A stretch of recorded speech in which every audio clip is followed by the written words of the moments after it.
Holy cow, my friend. What a freaking week. I mean, I don't know. Like, I almost called you Saturday to come back in and do another podcast Saturday because that's a big deal. Anyway, almostagreement at gmail.com, Facebook, Twitter, YouTube. Go to the website, almostagreement.com. Check out what we got going on over there. While you're there, check out Hollerboo24, hollerboo.com. We got a street fair, soapbox derby, rock and roll show going on in the heart of Happy Holler. Once again, coming up in October. Sign up to be a part of it or make a note on your calendar so you can come. It's a bye week. You don't have to worry about football.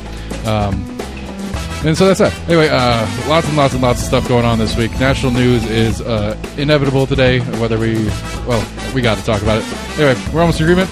Podcast thing, share it with your friends, whatever. You know the rules. Help us out, and we will get going here in just a second.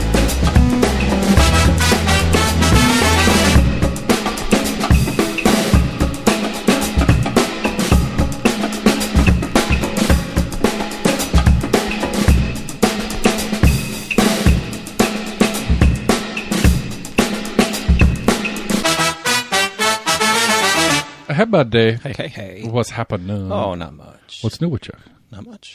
Oh, I just asked that. You're right. I asked it twice. My bad. What a crazy week. Has been. I mean, I legitimately was a half a second away from calling you and being like, hey, man, we need to come back in and do another show. This is a big deal. This is national of the generational, maybe not quite that, but, you know, the former president of the United States, the current frontrunner for the Republican Party of the United States in the presidential race, got shot on Saturday after we recorded. Yeah. Or after we released, I guess, the last episode. That is crazy. It's fucking nuts. I don't know how to, mic check. I think it was today. Yeah. Secret Service or Justice Department put out a warning for a possible copycat. I'm not really sure why they would put that announcement out. Maybe just to let people know that, hey, we're on guard. Secret Service is under a little bit of scrutiny right now. Yeah. Our good friend Marsha, there was some video of her, I guess, with a few other people chasing down the director. Yelling at the director. I think at the RNC. Yeah. And then there was there's a time and place for that. Timmy Burchett made I think in his RNC speech made some reference to the DEI is why the president was shot, or something of that nature. Some reference to the fact that what? Yeah. What? That she was a DEI hire. She's not qualified for the job. She only got the job because she's a she, and that's how we end up with the shot president. Ah. I mean, some of it is nuts. Like some of the actual truth of the matter is pretty crazy. That there were people that were yelling and screaming at police officers, at security personnel. There's a guy with a gun on the top of the building right there, pointing at the guy, and they didn't get to him. Apparently, an officer got up on the roof with them right before he shot at the president. Did you hear that part of the story? I think I did, yeah. Yeah, so that officer got up on the roof with him, and as the officer came up on the roof, the dude with the gun, who's 20 years old, turns the gun towards the officer. The officer comes back down the roof, and then he turns around, and within like 10 seconds, fires the 5 shots or whatever he shot. But like, I feel like Secret Service probably could see it. Should have been ready to see it. Like, I feel like that's something that in the communication process. But at the same time, I was talking to Anthony about it, and he's an Army kid, and he corrected me on some ballistics conversation because, you know, it's AR-15, which to me that is not a long range. It's not a long range. It's not a weapon built for long range. It is capable of, but it's not like a, you know, it's not a long rifle intended to be doing long shots a lot of the time. Typically, yeah. But he said that when you're training with that style weapon in the U.S. Army, you do like 50, 100, 150, 200 yard drills constantly, right, on range stuff. And so 150, 130 meters, I think is the official number, is not a crazy shot for that gun. This is a significant shot. It's on the higher end of what that shot. A person who knows how to work that weapon well. That's a long shot for a person with that weapon. Period. But it's not an outrageous. I thought it was a little bit like I don't know. My initial take was like, man, there's no way he used that. Well, I mean, it just seems like the wrong gun for the job. And if this is the only gun you have, so I guess you go do with what you got. I don't know. Apparently, it was his father's gun. Yeah, I don't know. And that's the other thing too. It seems like it's just it's a. Apparently, like the town he's from is like a pretty red area. So then there was questions about that. They talked. That's kind of weird. They found some. They went through his donation records. They found some donations. He apparently did a small donation to some socialist group, local something or other, and then some other. But he's registered as a Republican. Yeah, he was. I think I heard. Yeah, he was registered Republican. I think the reality is this was a political person. This was a school shooter for adults. Yeah, I think supposedly on his phone he had pictures of like Trump, Biden, Christopher Wray, the FBI director. And I think this was a life sucks. My life's not sure how he thought he was going to get through more than one person. I mean, I think his intent was he was going to keep shooting at people until somebody killed him. I think that's the intent. Well, if he had a list of like other important people. That's what I'm saying. I think he was going to shoot. He's going to shoot this one, and if he got away with it, he was going to shoot that one, and if he got away with it, he was going to shoot that one. But he was going to keep shooting. I thought he was going to get away from this. I don't think he did. I think his intent was to die in the process. I think this was a suicide by cop situation, in the umpteenth degree. True. The most sad, pathetic individual on the planet. That the only way he was ever going to have a name in that goes down in any sort of history is going to be to do something like this. I don't know if he was doing it for infamy. Or that's when you write like a manifesto. Or the world is burning. They're going to find out about me. Or the world is burning and I'm going to take some out on my way out. Possible. That's kind of how I think last area they're still searching for any kind of motive because there's nothing apparent. From the coverage that I've seen so far, that's my take on it. That's not necessarily how the coverage is taking it, but that's my take on it. It's just a guy that, I mean, because again, it's like you're 20 years old. Like you said, you're not getting away with this. You're not surviving. You might survive this, but then you're going to spend the rest of your life in jail. So there's no this isn't like a bank heist where you think you're going to get away with it and go to some non-extradition country. Maybe I can shoot my way out of it. Right. Yeah. You're not going to some non-extradition country where you can spend your millions that you made from doing this bank heist or anything. This was I'm probably going to die. And if I'm lucky, I don't die and I spend the rest of my life in jail, and I'm famous for it. Yeah. That's the even a crazy person is going to come to that conclusion with this decision, I would think. Who knows what goes on in that mind? And I think, but I mean, again, I think you're 20 years old, and you're you have to be a crazy person of some level at 20 years old to think that this was a good idea, or you have to have such a negative, sad outlook, which I think is the reality. I think it's just there is no future for me, period. And this is a way for me to escape the hell that the rest of my life on this planet is going to be. Maybe. So, anyway, that happened, and it really sounds like Mr. Biden might quit. It keeps kind of going back and forth. I keep hearing them somebody close to him said that, I mean, because it was funny. I think it was yesterday or the day before when he got diagnosed with COVID. I think it was yesterday. That there was a story that I guess he had given a few different options that he would bow out, and one of them was a medical issue. Right, and the only person he's listening to, I think on his this campaign manager came out today that said no, he's going to campaign next week. He's still in it. The only person he's listened to on this decision is Almighty God, and maybe this was God trying to talk to him. But I mean, it's I don't know. Pelosi is at least not denying that she has told him he needs to quit.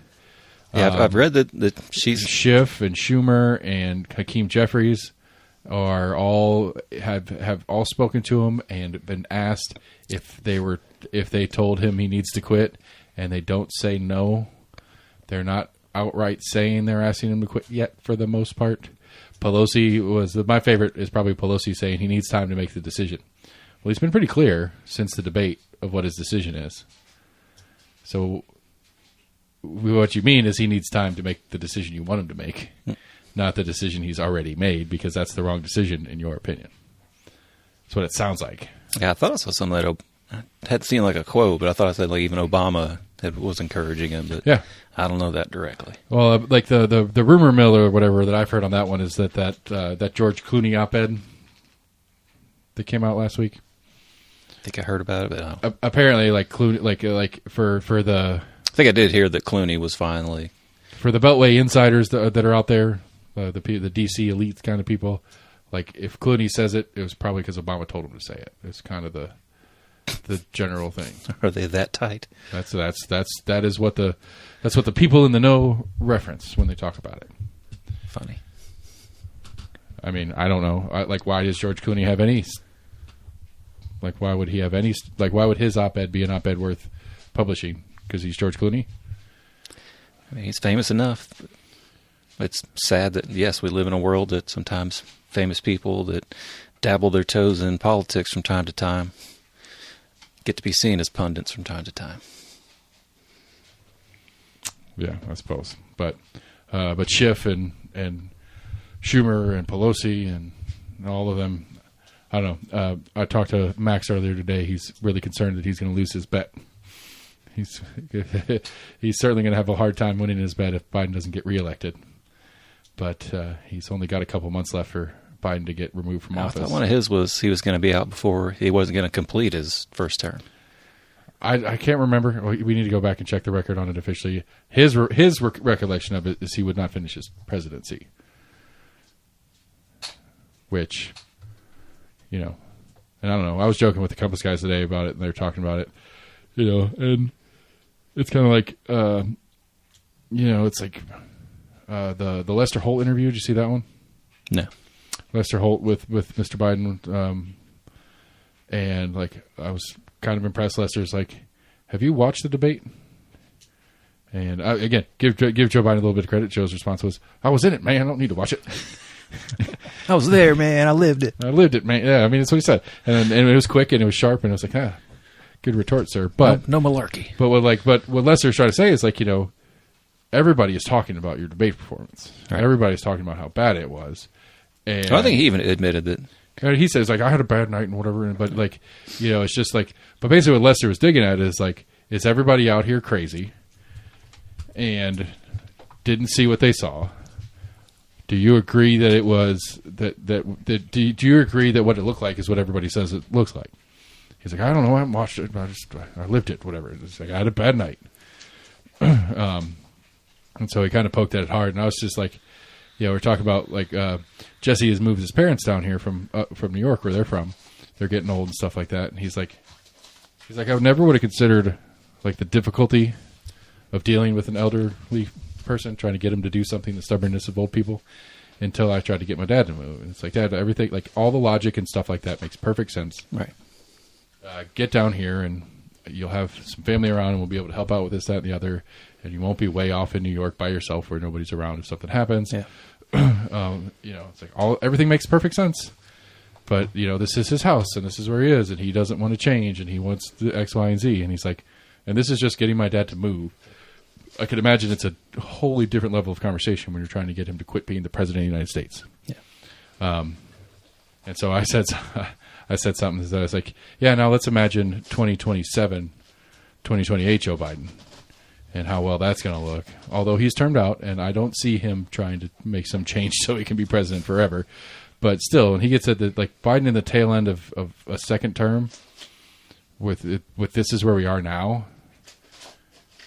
I would be more apt to make Max's bet now if he gets elected again. Yeah. That he ain't going to finish this one in one piece. Right. So, anyway, that's that. The RNC has this thing, J.D. Vance for vice president nomination.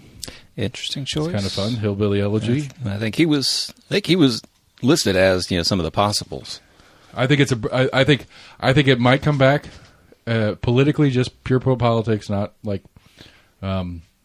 not policy or anything like that, but just pure politics. I think the J.D. Vance choice was a good bit to do with how comfortable the Trump campaign felt in their lead.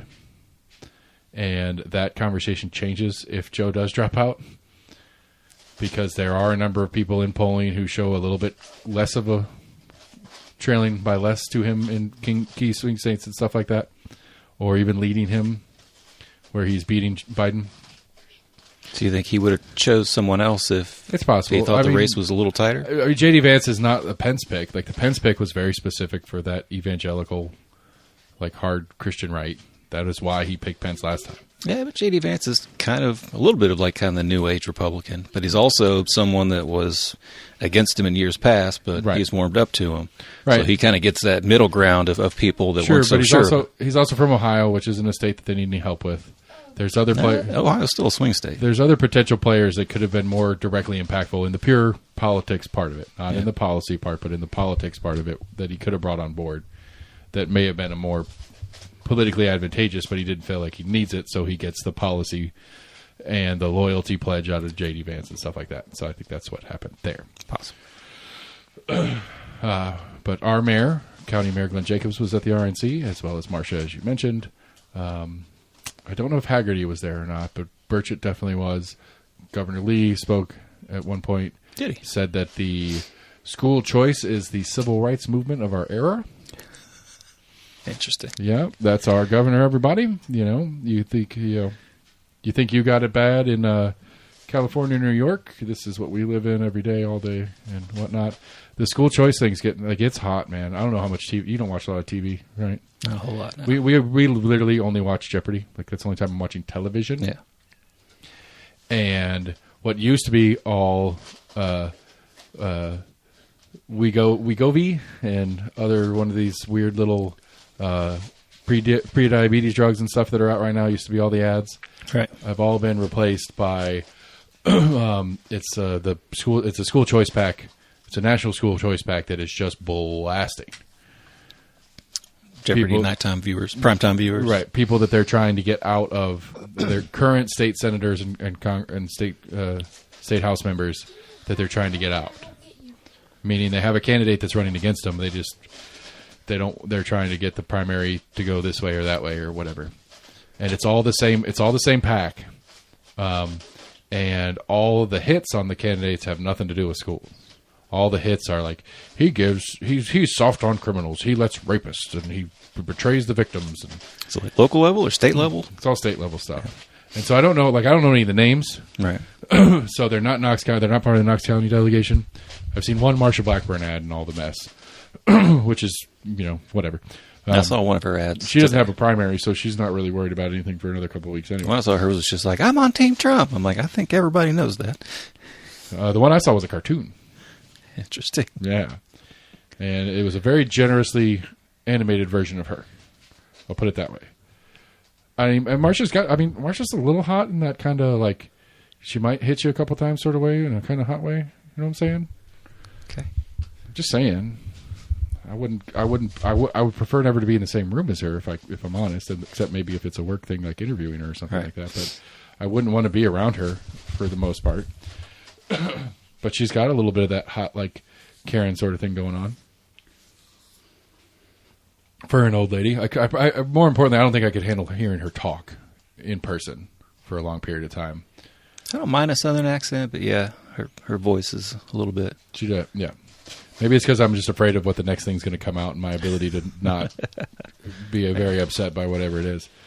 But yeah, they're coming hard. But like I said, like all these attack ads are by a school choice pack, but none of the conversations about school choice.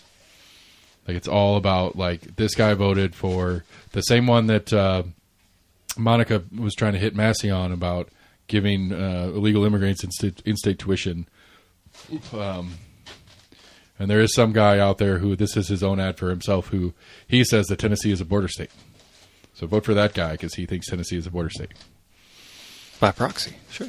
Well, I actually heard that. I like for a border of a border of a border state. Generally speaking, when we were watching Jeopardy, regardless of the commercials, we mute it during the commercial period. I happened to actually catch the commercial with the audio. He says that Joe Biden made Tennessee a border state. Don't know exactly what the reasoning for it is, but he's going to fight illegal immigration in Tennessee. Because they come in, they come everywhere. They seep into all the cracks of America. I mean, yeah. Anyway, that's that. I do find the school choice thing pretty fascinating because it is vicious. Like it is, they're full, hard, complete attack ads. No pro candidate, not telling you who to vote for, just telling you don't vote for this guy. Which, if I looked at, we could look it up and who they're primarying against, and that's the answer. Probably. And whoever they're primarying against is going to be a pro voucher candidate. It's a weird kind of like reverse logic because you've got they've got to convince you to not vote for that person. So I guess you've just got to go in and look for anybody else but that person. Right. Which I guess would, in most races, lend you to vote for that other person. But right. If there were 3 or 4 candidates, hell, for all I know, all 5 of the ads are in the same district. Like I don't know because it doesn't. They don't like that's part of it. They don't even say what district it is. Just remember this name and remember not to vote for it. Right. And so it's literally like when you go into the polling station, that's what they're trying to do. It's like remember, like they're not doing a good job, obviously, because I don't remember any of the names. Right. Nicely is one of them. It's working. Yeah, there you go. Nicely. It must be nice to be an illegal immigrant in Tennessee because nicely.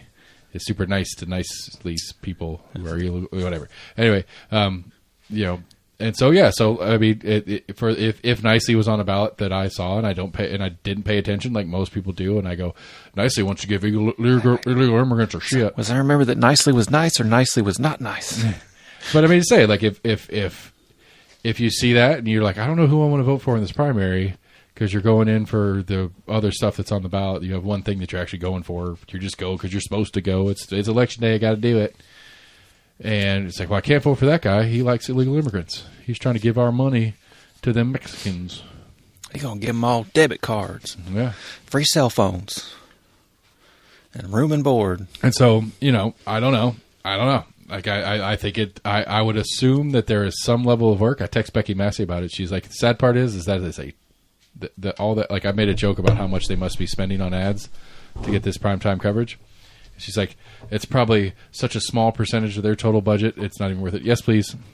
That it's not even like the number would shock you about how little of their total budget they're spending on these ads. And I said, well, dang.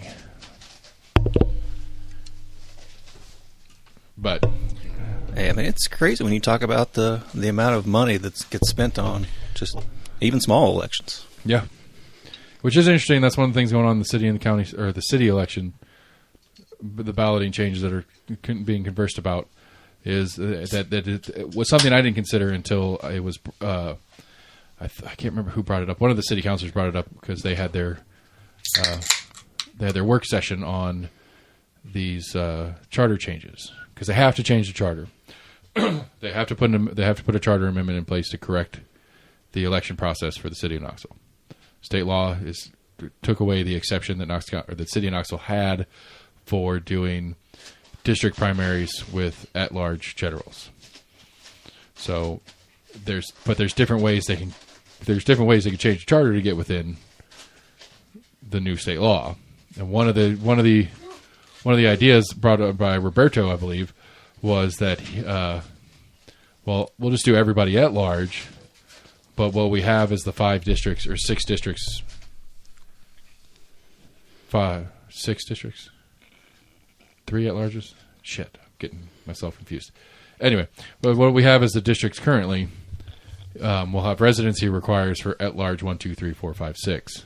That you have to be within what we currently consider those districts. But other than that, it's just all at-large countywide races for all the seats. I think it's 6 and 3. Don't know. So anyway, that's one of the things brought up in the conversation about the different options that they're trying to play. What I find, real quick before I forget this part, what I find most fascinatingly, awesomely interesting is Amelia Parker and Eric Whiter are on the same page. I don't think you could pick 2 people in the city of Knoxville that are further apart, politically speaking, but the 2 of them are functionally working together. Because I mean, Eric put this. Arguably, Eric put this on got a lane to put this through the House to get this state law changed in the first place. And so this is a Eric Whiter issue that his candidate Elaine did in the state level stuff, and now he's trying to support it on the city level stuff. Because to him, this is the only way that we're ever going to get a Republican elected in the city. Because District 3 in the city probably would elect a Republican. But since it goes to citywide general, the Republican always loses in the general. There's been a couple of times not distant past where the primary being 2 people, Seema Singh got beat pretty handily in her primary, but there was only the 2 of them. And when it came back for the general and it was citywide, Seema won by like 15 points. Yeah. And so for Eric, this is a way for him to get Republicans on the thing. Amelia's more trying to protect her. Well, she's an at-large, so it doesn't really matter. But she's trying to protect color, for lack of a better word, on the city, because if it goes all at-large, it's more likely to elect more white people, because the majority-minority district that is 4 in the city, downtown East Knoxville, Glenn McKenzie's district. Like if we go to this new method, it would be harder for a candidate like Glenn McKenzie to win, because she has to win citywide primary. Like almost every single primary in that district is a couple of black people, and they're always against each other. And yeah. So whoever wins that primary ends up being the candidates tend to be of color. Anyway, but one of the other conversation pieces is like if we go to all at larges, like Roberto's offer is, it's a lot more expensive to run at large and to try to run citywide or countywide. Sure. Because you have to go and do all your work throughout the entire city, where you can't just focus on your own district. And so that is a conversation piece that's part of it that I hadn't really considered until this thing. So there has been no specific, none of the particulars have been decided upon on which one of the different versions. There's 3 different versions the city has proposed. And then it goes to the law department to get added to it'll be on the November ballot. You and I wouldn't get to vote on it because we're not city residents. Right. I would assume you have to be a city resident to be part of that. Probably. The county commission one, adding school board seats, that one got reintroduced by Mike Kyle Ward out here in District 4, and then retracted again after a discussion. So that one is not going to be trying to add more seats to the county commission. Right. They want to the county commission wants to add more seats to the school board. So the school board fundamentally matches county commission. Be adding 2 at-larges to the school board, which would then therefore be 2 Republicans, which would make the 5-4 Republican majority into a 7-4 Republican majority. Blah blah blah. But that one is dead in the water, at least for this cycle. Is it kind of in conjunction, kind of because of what the city was trying to do? No, I just totally think it's separate. I just think it was now that we're on our second cycle of partisan school board races, this is a partisan move to get a stronger partisan majority on school board. Well, why did he retract it? I don't know. It's a good question. Okay, I thought that's what I was asking. If he retracted it because the city was just having to kind of relook at the way they do their elections.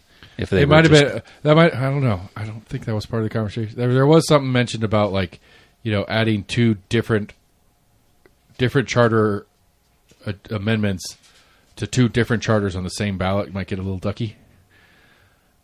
Might get a little wonky as far as trying to get the information and education out to people on what they are voting for. If you happen to live in the city, and so you'd have a city and a county election thing in front of you, and trying to keep all that straight.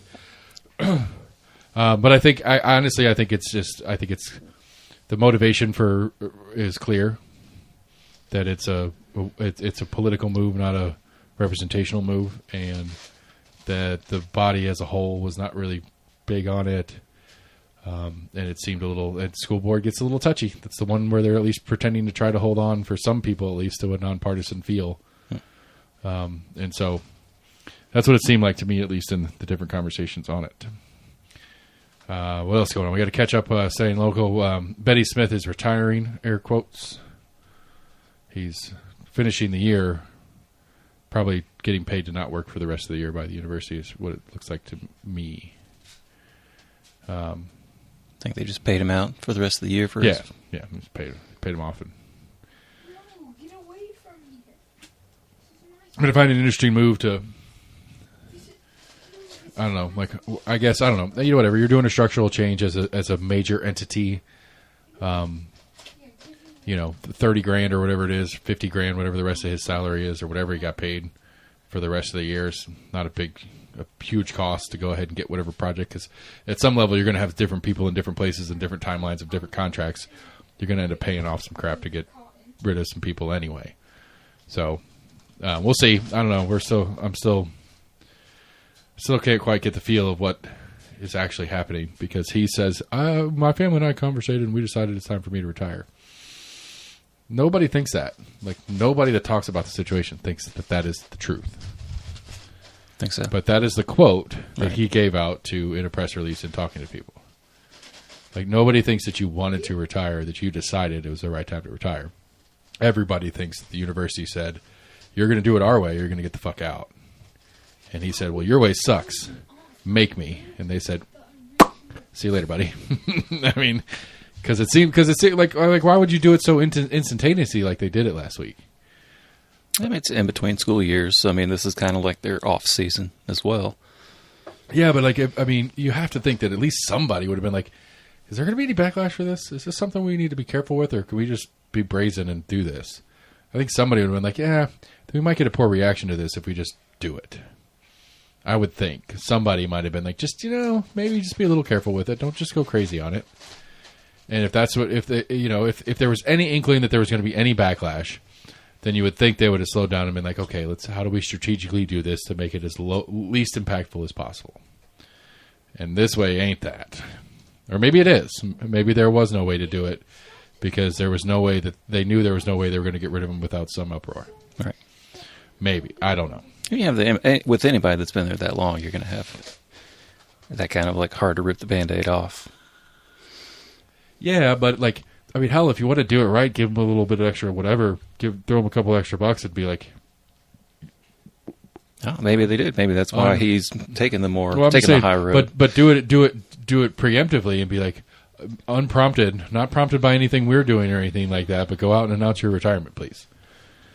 If he would have done that on his own, that was not connected to some weird kicking him out of the office. Maybe he was just tired of the speculation. Maybe he really did want to retire and was just trying to think about it, but a story came out kind of mentioning it, and everyone just kind of jumped to it. They're like, oh, they're trying to can him and blah, blah, blah. And he's like, you know what? No, I just wanted a couple of weeks to think about retiring. And you know what? I'm tired of getting phone calls from people and comments on this. Thanks for caring caring so much about me, everybody. I quit. I mean, not necessarily that, but maybe he did want to actually have some not distracted time. Yeah, maybe. I get what you're getting at in your statement. I just think that doesn't seem very logical to me.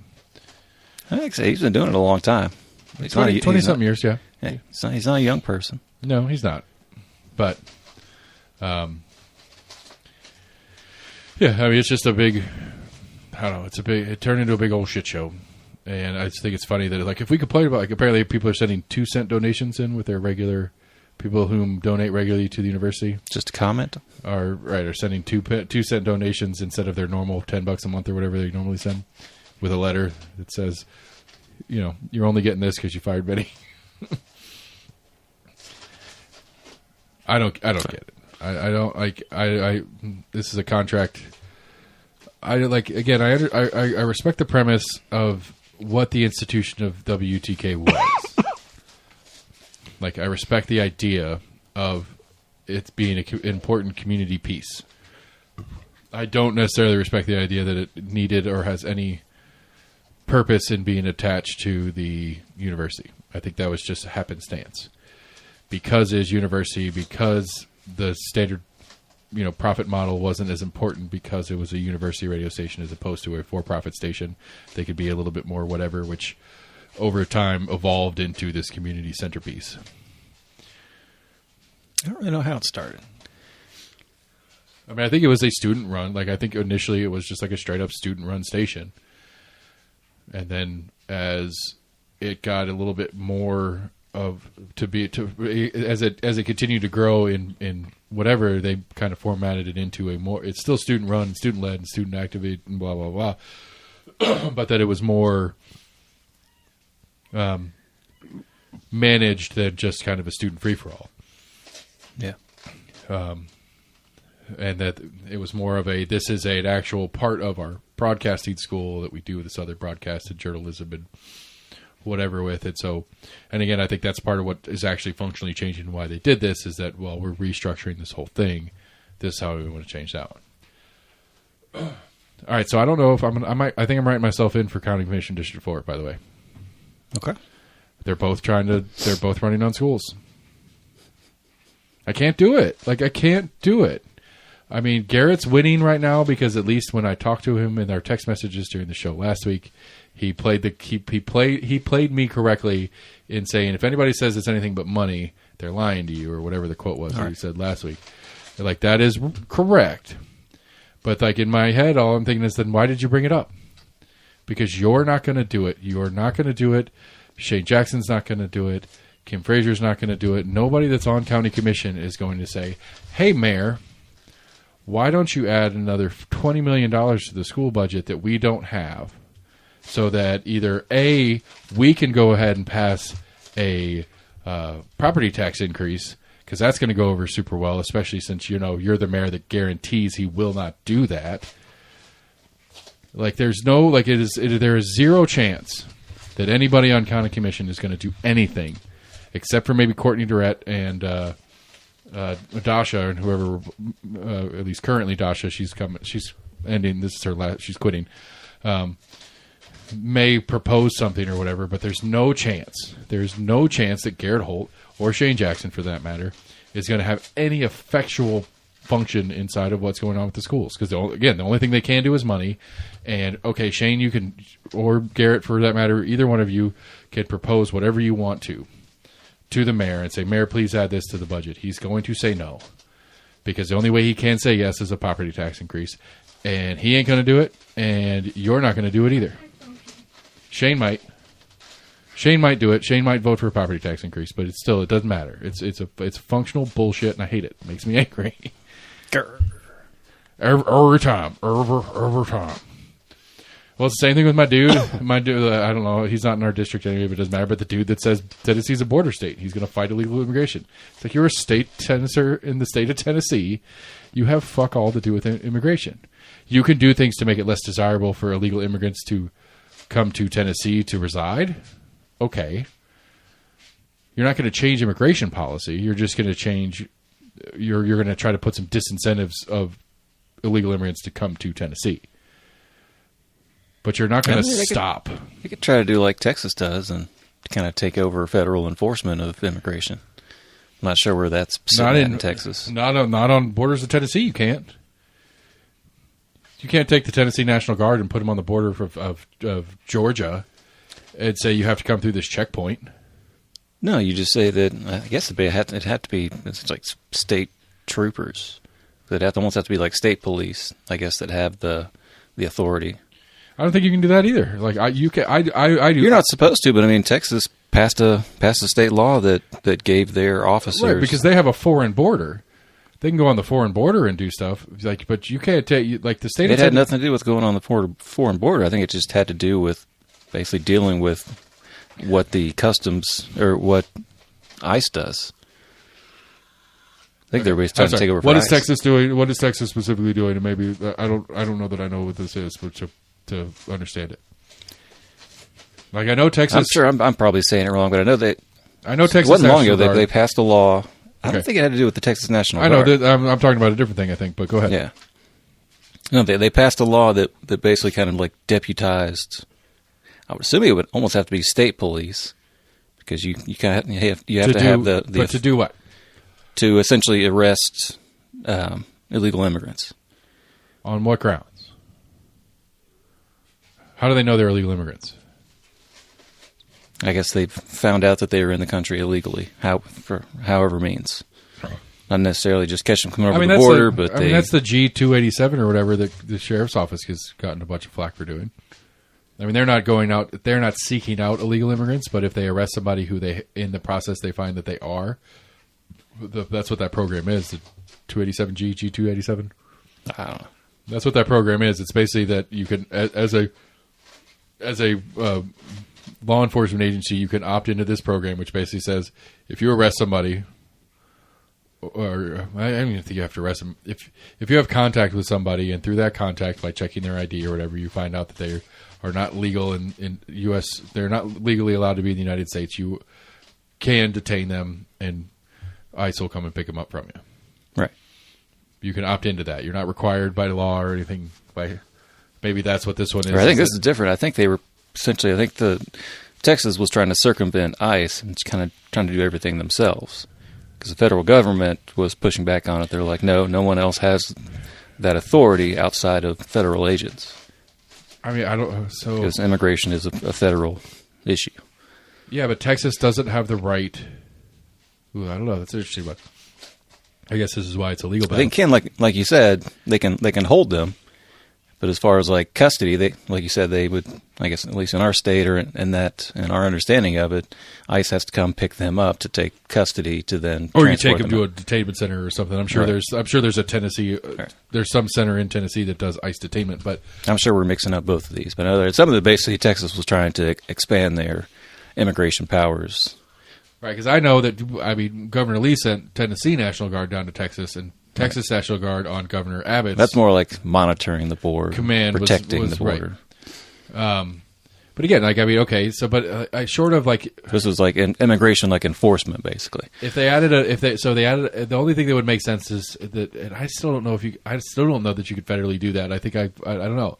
Like if Tennessee, the federal government said it was illegal for them to do that. If Tennessee added a law that said it is permissible for state law enforcement to investigate the citizenship status of a resident in Tennessee, I think that's problematic.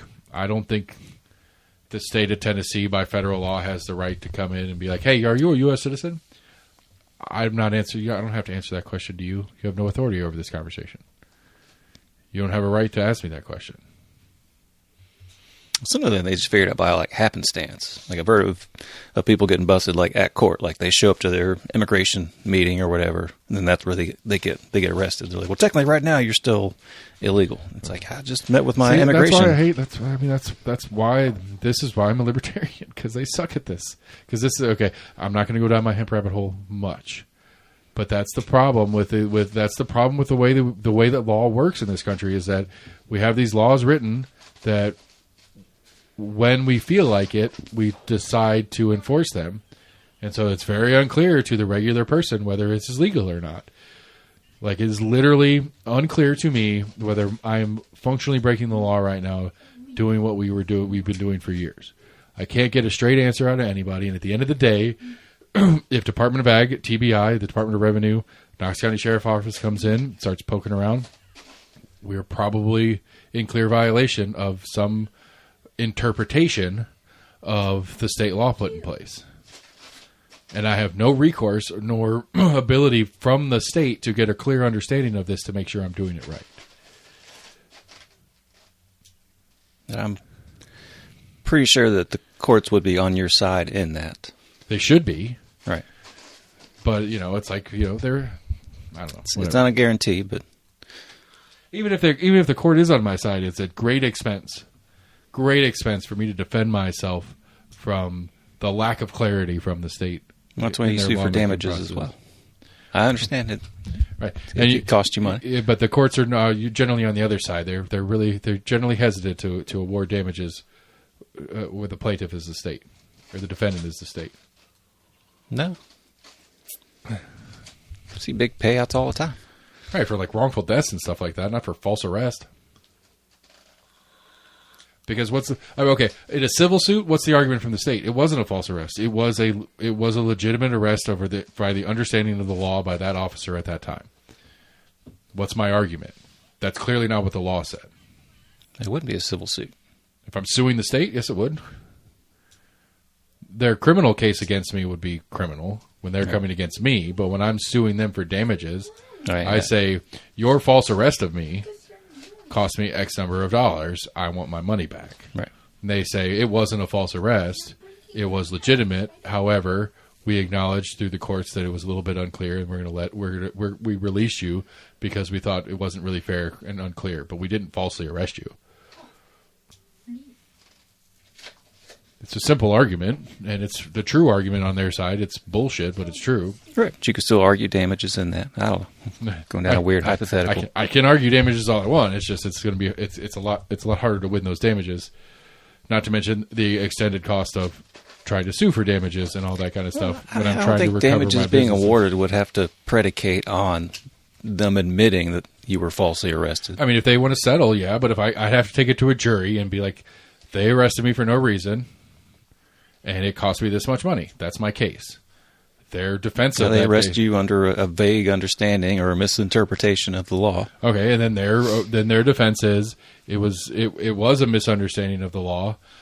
However, it was not a false arrest. We had the right, and they'll cite 1,000 cases where they arrest people all the time and release them for no reason. You still have your side where you say it cost me this much time and money. All right. Again, I'm not disagreeing with you on that. I'm just saying it's not a straightforward. I don't think it's a straightforward winnable case. Alas, that again, like with the citizenship status stuff and all this other crap. That's the only reason I brought it up. I didn't want to go down the rabbit hole. Is that it's like again, I can reference my poker tournament from a couple years ago. I wanted to do a poker tournament fundraiser, and I just wanted somebody somewhere to answer the question on whether or not it was legal for me to do it. Why can't I ask that question and get a straight answer from the state of Tennessee? Because when you ask lawyers, they're going to say it depends. Well, yeah. Or anybody that has any kind of like legal mind, they're going to say it depends on how exactly you do it. But the people who would be in particular cases, in my experience, the people who would be the ones to bring charges, the DA locally or the state DA, basically the Attorney General of the state of Tennessee, whom I talked to on this one. I can't even. Will you bring charges against me if I do this? I can't answer that question. I won't answer that question. Right. Why not? I mean, it's to say, okay, maybe a more universal example that's not as close to me specifically on a weird gambling thing. It's like when the which one was it? One of the state laws that was kind of wonky that had some pushback was there was. I mean, I remember talking to Scott and Jesse about it. It's like, what does Charm Allen say she's going to do on that one? And they're like, she won't answer. And it's like, well, how are we supposed to function as a society if a state puts a law in place that's very unclear and very wonky and very weird? But I think it was the drag one, when the drag ban came down or whatever. What does Charm say her office is going to do about prosecuting public drag shows?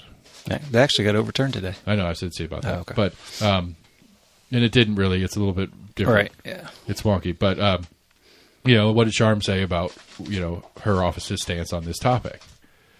Nothing. It's like, well, what does that mean? We don't know. That means that if the sheriff or the KPD, by their understanding of the law, arrest you, it's up to Charm whether or not she's going to press charges. But she won't say publicly how she's going to treat it, which to me, at least at minimum, leaves the door wide open to it being a potential abusive situation where it's like, well, I'm going to bring these charges against you because I don't like you, but I'm going to not bring charges against you because I do like you. I don't like you, and you broke this law. I'm going to go after you because I have that discretion. I mean, a lot of the things just come down to, there is prosecutorial discretion. Yeah. But also it comes down to the facts of the case that get brought to them as can they prosecute it? How easily is this going to be able to be prosecuted? That's a scapegoat answer, and I don't like it. It's an honest answer.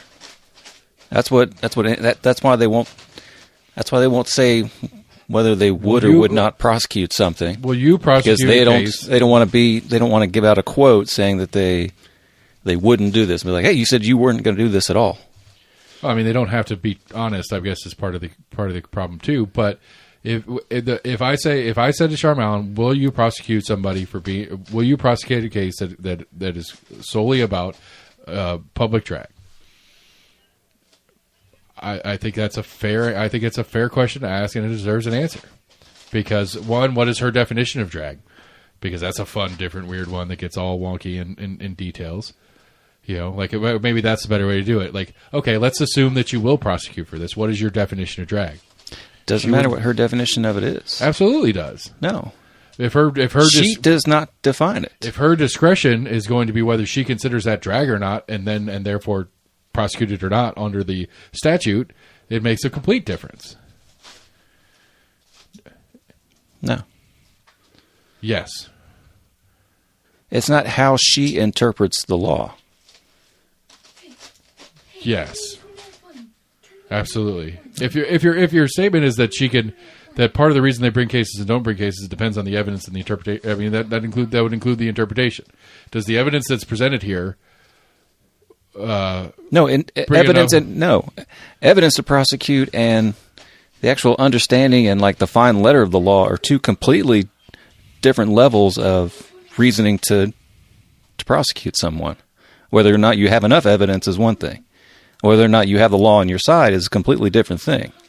whether you have enough evidence to win the case under your understanding and interpretation of the law. Yes. Yes, when you throw in your explanation of it. Okay. Is there enough evidence? Is there enough evidence for me to win this case in how I interpret this law to be? Yeah, I mean that's the hush money case as an interpretation. It was a unique interpretation of the law that they brought against Trump in the hush money case. That wasn't an interpretation of the law. I don't know. We've argued about this before. I don't know the right answer.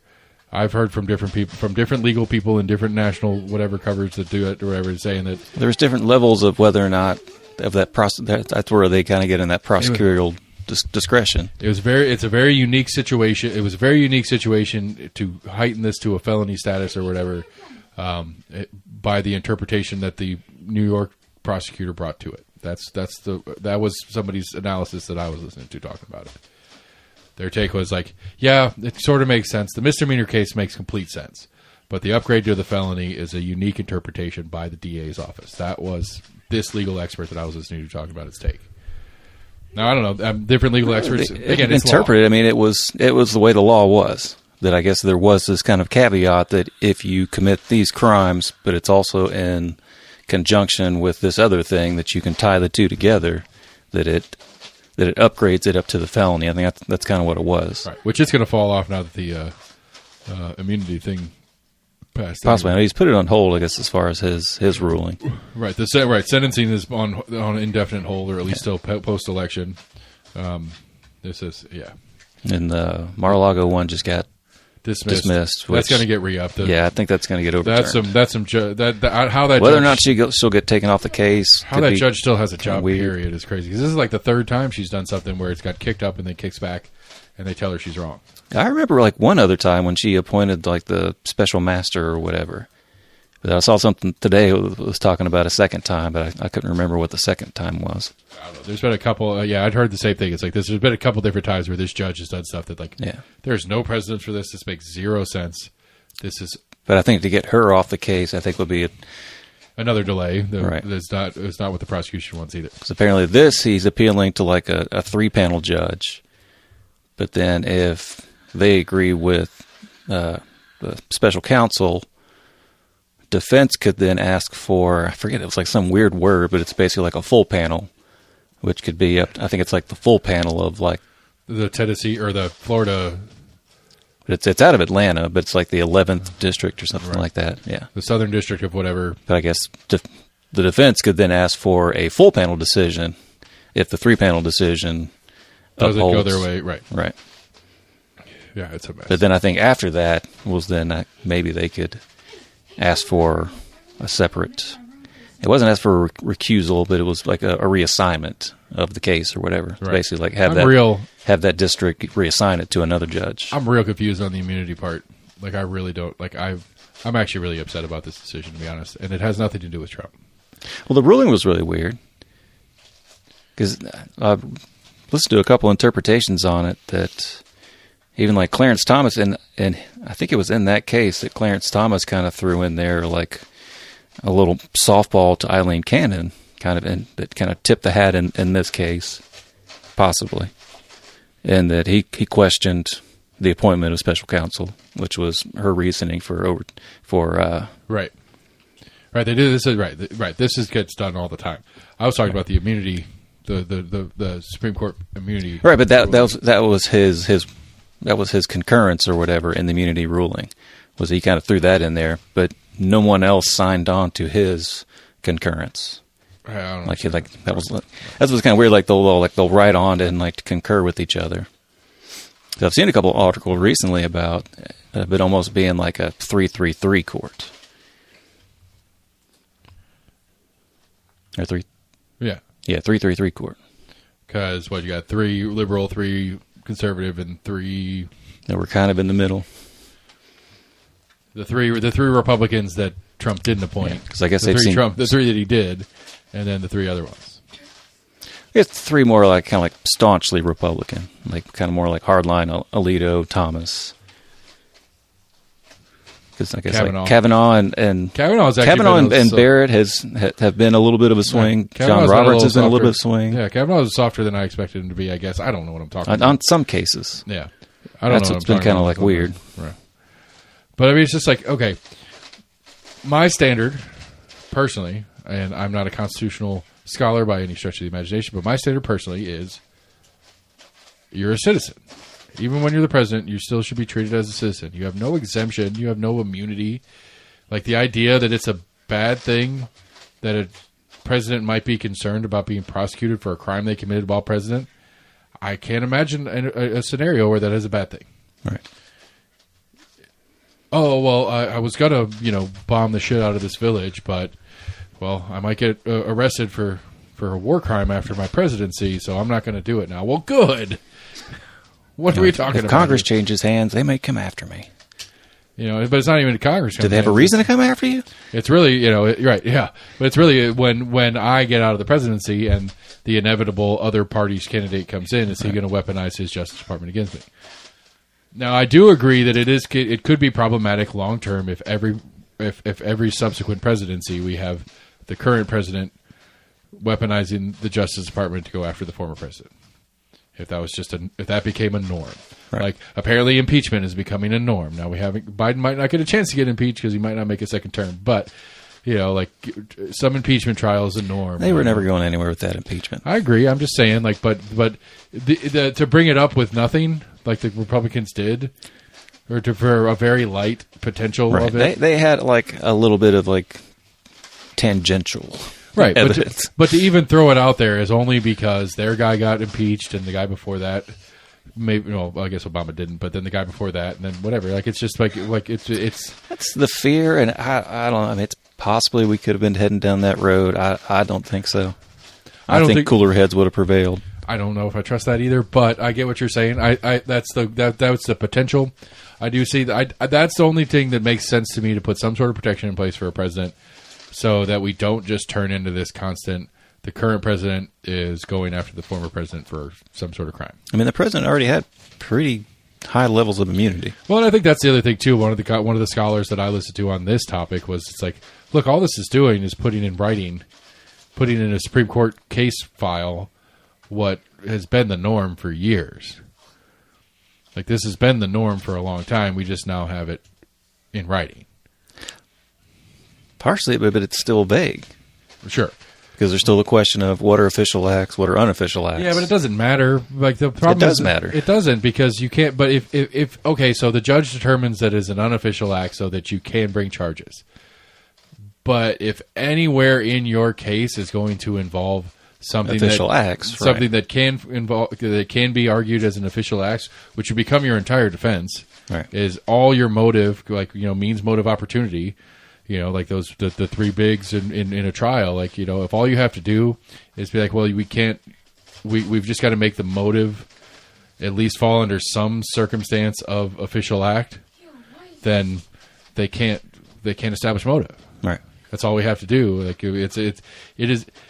The way I gather it, and the way I've heard people talk about it, is like, okay, yes, it is still technically, he can be prosecuted, but it would be such a difficult prosecution, because your ability to actually establish the facts you need to get the criminal case to go through is near impossible with the way the Supreme Court ruling came out. Right. Like, it would have to be literally, for the sake of conversation, Donald Trump tells random guy on the street to kill other random guy on the street. There's no argument that there's anything official, anything about it. Just Trump wanted to see a guy die. And that's the case for Trump facilitating a murder. But it'd have to be that direct and that completely separated from anything he's doing in the job of presidency as a president. It's and again, it's not a Trump thing. It's a peer. We could do it. We could do it with a Clinton administration or an Obama administration or whatever. It's like, you should be afraid. You should be fearful when you're making these decisions of criminal retribution. I think that's fucking fair, right, and logical, and and as little power as the International Criminal Court has, right. If the only thing that's you could still be considered on the international scale a war criminal, right. If the only thing that's keeping you in check is your own people, which is again, I think that's a good thing. If that's the only thing keeping you in check, then we need to keep that thing as close to real as possible, right. Because like I don't like. I mean, really, I mean, what else keeps them in check then? Like, and it's possible that Congress may. Well, I don't know if it'd have to be a constitutional amendment, but at least I guess trying to kind of shore up. I guess maybe some like the finer points of it. I know there's been some talk of it. How they would do it, I don't know. Because, I mean, I know the court, and that's kind of like the weird thing is, when you kind of stumble across these cases or have these cases before you can't then just go break down and be like, okay, we're going to make a whole list of what are official acts, what are all the unofficial acts, what are things that are covered, what things aren't covered. I mean, I think we talked about this last week. Because, the defense of my commanding officer told me so is not an okay defense to me. Right. It only goes so far. And if you are the commanding officer of all... It implies them as well, but it still means you did something. Right, but you are, at this point, you are the commanding officer of all commanding officers. Right. You don't even have the opportunity to say, like, your argument would be my commanding officer, which is the people of the nation, collectively, made me do it. And if you can make that argument stick, then okay, we have something to talk about. But I really don't think that's the reality of any of this, because you know what I didn't do? I didn't vote for Trump I didn't vote for Trump, period, but I didn't vote for Trump to pay some chick to shut up. I didn't vote for Trump to steal shit out of the White House when he left. I didn't vote for Trump to tell state secretaries how to do their own elections. I didn't vote for any of that. That's not why anybody voted for him to be there, even the crazy ones that like him that much. I just wanted him to drain the swamp. I mean, I did. I was tired of buying new boots, man. That water never goes down. I guess at some level we'll see how it pans out, but like at some level I've got a little love for the swamp right now because the swamp right now is congealing around trying to get Biden to stop running so that they can put a Democrat that people might actually want to vote for in place. That would be a win. Yeah, I got one of those like texts that was asked me like, would you support Kamala? Would you? Who would you vote for? Okay, so just in the generic survey question. All right, if you got the survey question that says, let me see if I can find it.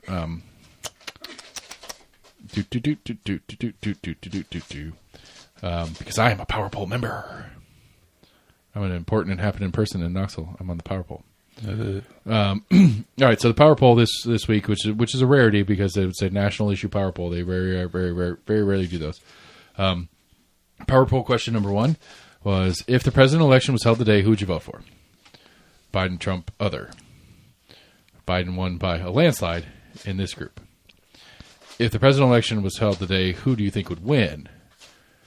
Trump wins by a lot. This is just Knoxville respondents, like 400 people here in Knoxville. So I was about to say, does it give you numbers of how many people? It's about 400. Like there's 800 members in Knoxville and about 400 voted, or 400 responded to the survey this week. Do you believe the assassination attempt helped his chance of winning? More likely, less likely, no difference. Don't know. I'll be honest. I think I put more likely, but I think the reality is it really has made no difference. Oh, no, I don't have any. I think it makes the chances more likely. I think it's about. I mean, the polling showing is almost exactly the same because there's a ceiling somewhere in here. 30% of the U.S. population, 30+% of the U.S. population will not vote for Trump. Doesn't matter. True. 30% of the population is voting for Trump no matter what. Right, but there was still kind of like that question of how big that block of undecided voters was. Right, and it is significant in its importance, but it's not significant in total percentage. Anyway, but I think the reality is that the at least the polling numbers, not much has changed in that avenue pre and post assassination attempt. In light of concerns of his age and fitness, should President Biden drop out of the race? 60% of the people in this survey said yes, and they do a nationwide or a statewide version. So let's put the statewide version on that. Didn't change almost much. Exactly the same. Nashville. Yeah, they're about. All areas are the same. Yeah. Do you expect to see further political violence in the United States this year? Overwhelming yes. And please rate your level of concern regarding the destabilization and rancor in the U.S. political system today. 1 meaning no, 5 meaning pretty fearful. Rancor. 4-2. And I think it's. It's exactly the same statewide. That's great. Interesting. Yeah. Memphis is a little bit less. Chattanooga's the same. What's Nashville at? Nashville's serious about it. I would think Nashville and Memphis would be more concerned about it Do I remember you? because they are a stronger Democratic place in a very red place. Possibly. Like they're an island of blue and a sea of red, for lack of a better word. So anyway, point being is like, okay, so again, I'll ask you the same question. If the election was held today, who would you vote for? The ballot as you know it. None of the above. Okay, we'll put that down as other. If it was held today, who do you think's going to win? Oh, you're asking me all these? I got a couple other ones I'm going to sprinkle in, but I'm going to start with these. Done today. All right, let me rephrase I think that. after the weekend, I think Trump would win if it was done today. Okay, so let me re-ask the first question. You have to vote for Trump or Biden, or I will murder you. Who are you voting for? Biden. Okay. I mean, I think that's because I think that plays out in the answers that we see from the general populace here. Because if it was held today, the majority of the people said they vote for Joe. If they win, or if they think who's wins, everybody says Trump. Who do you think's going to win? Right now, you said Trump. Right. Okay. All right. So then, let's say if it's Trump Harris, who do you think's going to win?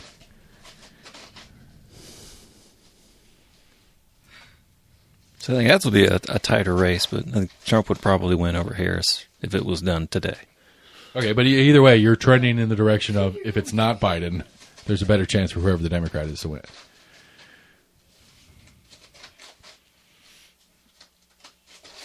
I mean, that's basically what you're saying is that if it. I mean, I think if it was done today, Kamala would get about the same. a very good majority of Joe Biden's supporters. Right, but the independent vote that is really what matters in this election, right, would be where on her? That's the question. I think most like her, but I mean, even following politics as much as we do, I think she's not really in politics as much. Like, I don't know what she's done most of the time. Like I mean, vice president does have power, but they don't really do as much. She is very unliked in polling for the longest has shown. Like, I think her polling has an uptick because she's not Biden, and it's a conversation about Biden being out. You know what I'm saying? Like, her polling was. Well, I think she was her likability. Damn near like running neck and neck with Biden for a while in 2020 for the primaries. I think that was why he picked her to be his running mate. Maybe, but her national, like her field nationally, she got. I don't think that's true at all. Actually, I think she got rocked in. I think it was the third debate, and that's when she fell off a cliff. Really? So Tulsi put the hammer to her. Anyway, I shouldn't say that was a bad joke on the Democrat side. I shouldn't make putting hammer to people references on the Democrat side. Anywho, okay, so let me ask it this way: that any other Democrat other than Harris or Biden, who do you think wins? Trump or generic Democrat? It would depend.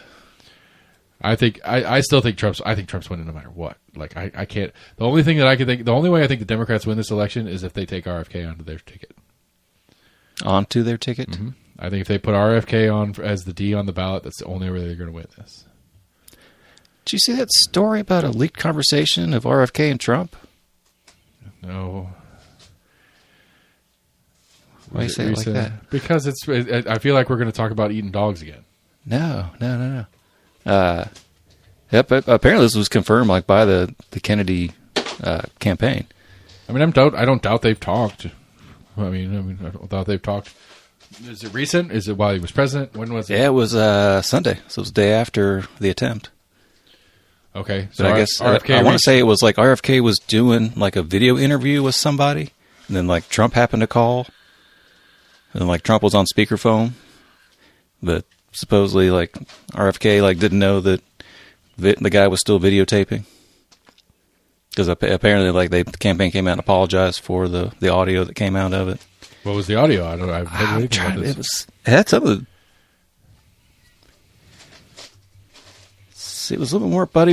I'm blanking on it now. I'd have to find it. If you want to pause it for a second, I'll look for it.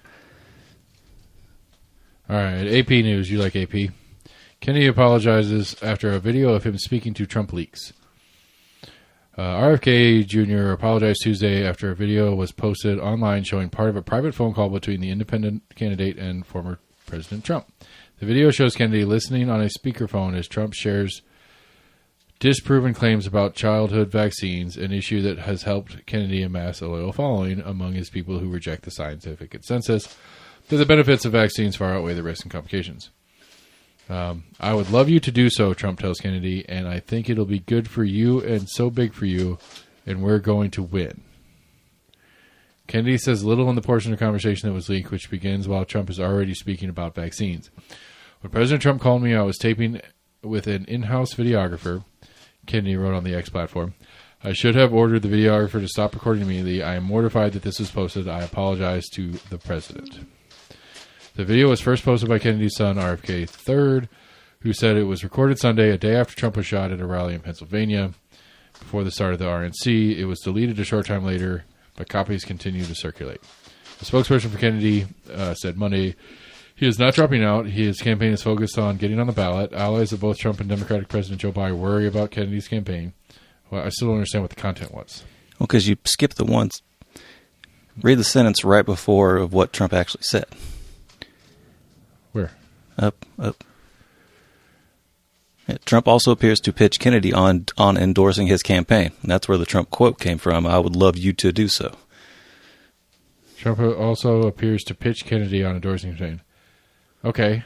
So Trump says, hey, man, you should endorse my campaign. I would love you to do so. Like, is there any point in Kennedy saying he did? Or No. No, I just thought it was a weird conversation between, essentially presidential candidates. Trump says, hey, you should endorse me, man.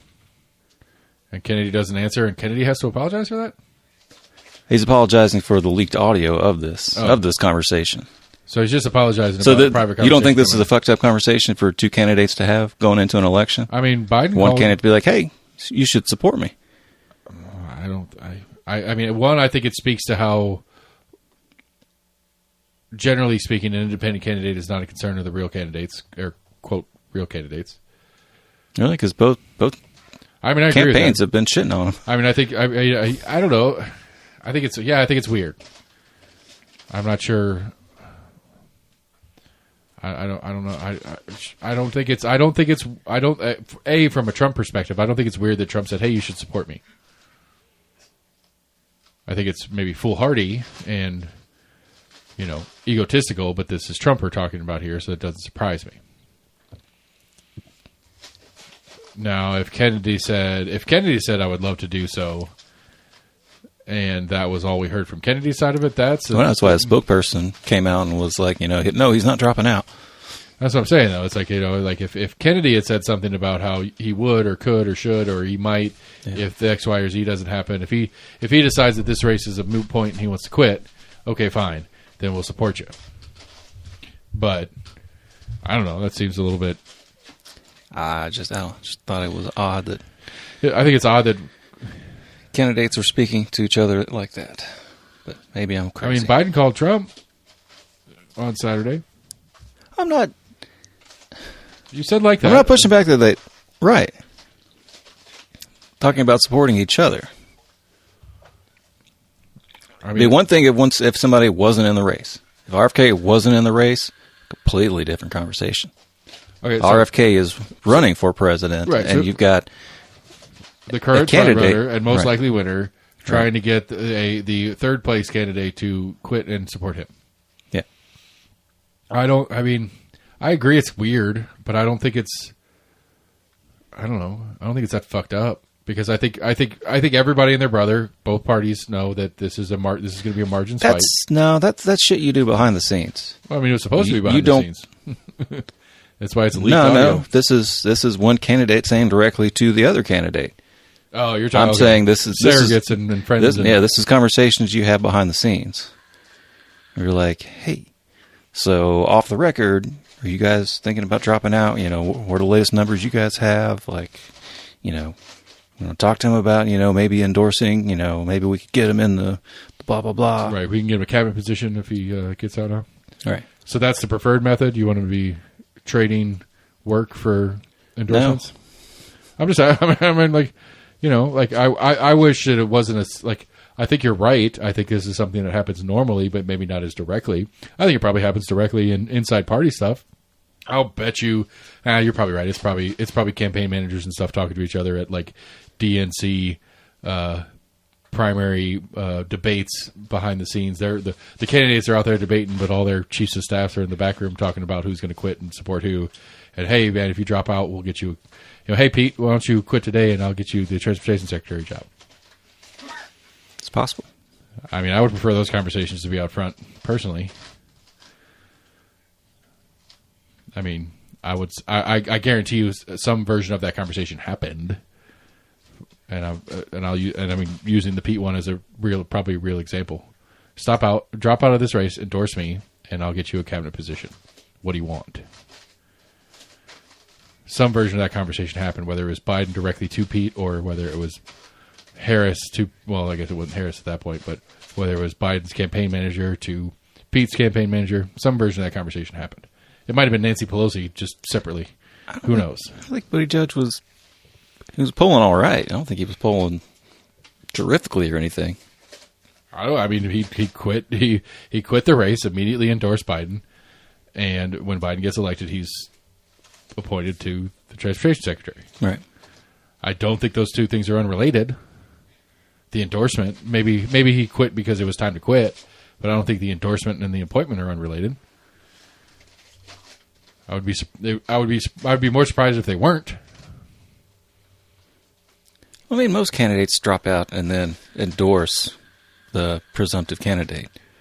I mean, most parties require you to promise to do so in the pre-debate format, which is stupid. No, they don't. The Republicans did.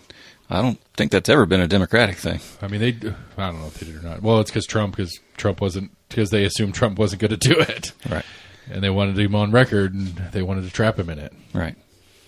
Which ended up not mattering because he won the nomination. But, right. I don't know. It's a fucking crazy. It's a crazy world. That's a crazy story that it got leaked and whatever. Like I'm not surprised that they talk to each other, either Kennedy Trump, Kennedy Biden, Biden Trump, on some somewhat regular basis. I wouldn't think they talk that often. I wouldn't think it's like super regular. I mean, I do think kudos. I think good on Biden. You know, he called him and said, "Are you okay?" That's fucking crazy. That's not okay. It's the honorable thing to do. I agree. I'm just saying. I don't know that Trump would have done the same. Yeah. You know, I'm just saying. It's questionable. You know, yeah. The motherfucker could care less about his wife. Yeah. She was there. She was at the RNC. It's her first appearance. Yeah, the article I saw that mentioned that said that she hasn't campaigned since he announced he was running for president, which I was like, I think that was like a year and a half ago. Yeah. I mean, it's really like 4 years ago, but whatever. Right. But I don't know. Who cares? I mean, I don't know. I go back and forth with that. We've talked about this before. Like, I don't know if I care. Like, if she doesn't want to be a part of it, she doesn't want to be a part of it. Who cares? Like, why does that matter? It's not that I could see the political want to make it into an issue, saying like she doesn't even support him. Look at her; she's not even helping his campaign out. Or she doesn't want to deal with this. Why does she have to be a part of it? She doesn't have a job. This isn't her. She's not seeking this position. First lady isn't a no, but it's I don't want to call it like a package deal, but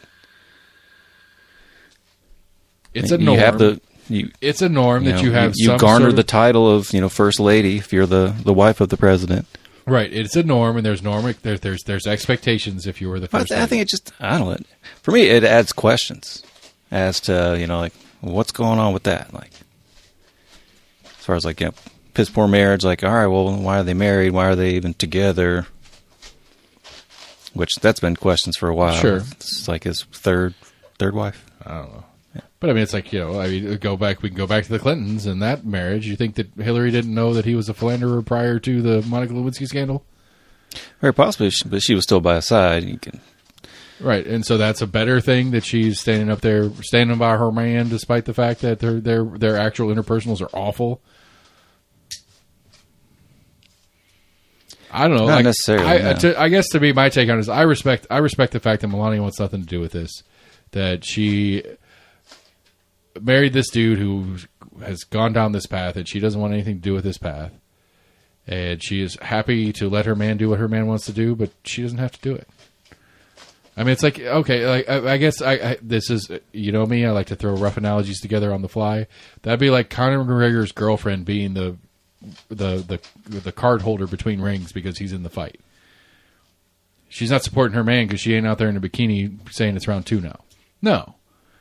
He's out there, he fights for a living, that's what he does. She doesn't have to be out there and do it with him. She doesn't have to be part of the show. Necessarily. If she wants to be part of the show, cool, great. Let her be part of the show. But if she doesn't want to, fine. Who cares? See, and if it was just a matter of her not wanting to be a part of it, that'd be something different. But I think there's a whole bunch of shit behind the scenes. I'm sure there is. I don't doubt there is. But I don't doubt that most like high-level marriages from that level of scrutiny, especially long-term politicians, which she's not and he's not, but especially in the long-term politician game, I'm sure there's a lot of that where it's just kind of like we're out there putting on a show. I'm out there performing as the happy wife and whatever. Yeah, because I want to say like when he first became president, there was a good little bit where she hadn't even like moved to the White House. I mean, yet. to be fair, that is a step down in residence for her. It was. I mean, I've never seen the opulence of the White House, but I don't think it's that. It's not. It's not. They don't have the gold toilets like they do in the Trump Tower, I mean, but you know. But I mean, but if your day to day is like the top level of luxury stuff, but it's your stuff and you can treat it and do it and blah blah blah. You don't have any weird like historical reverence for this room and that room and the desk in the room or whatever. Like all this, I would think there's a ton of baggage with living in the White House. That you don't have, like, so I think you redecorate your own, like your personal residences, like obviously like the Lincoln Room and shit. Like, no, you're not fucking touching that. The White House is pretty fucking big.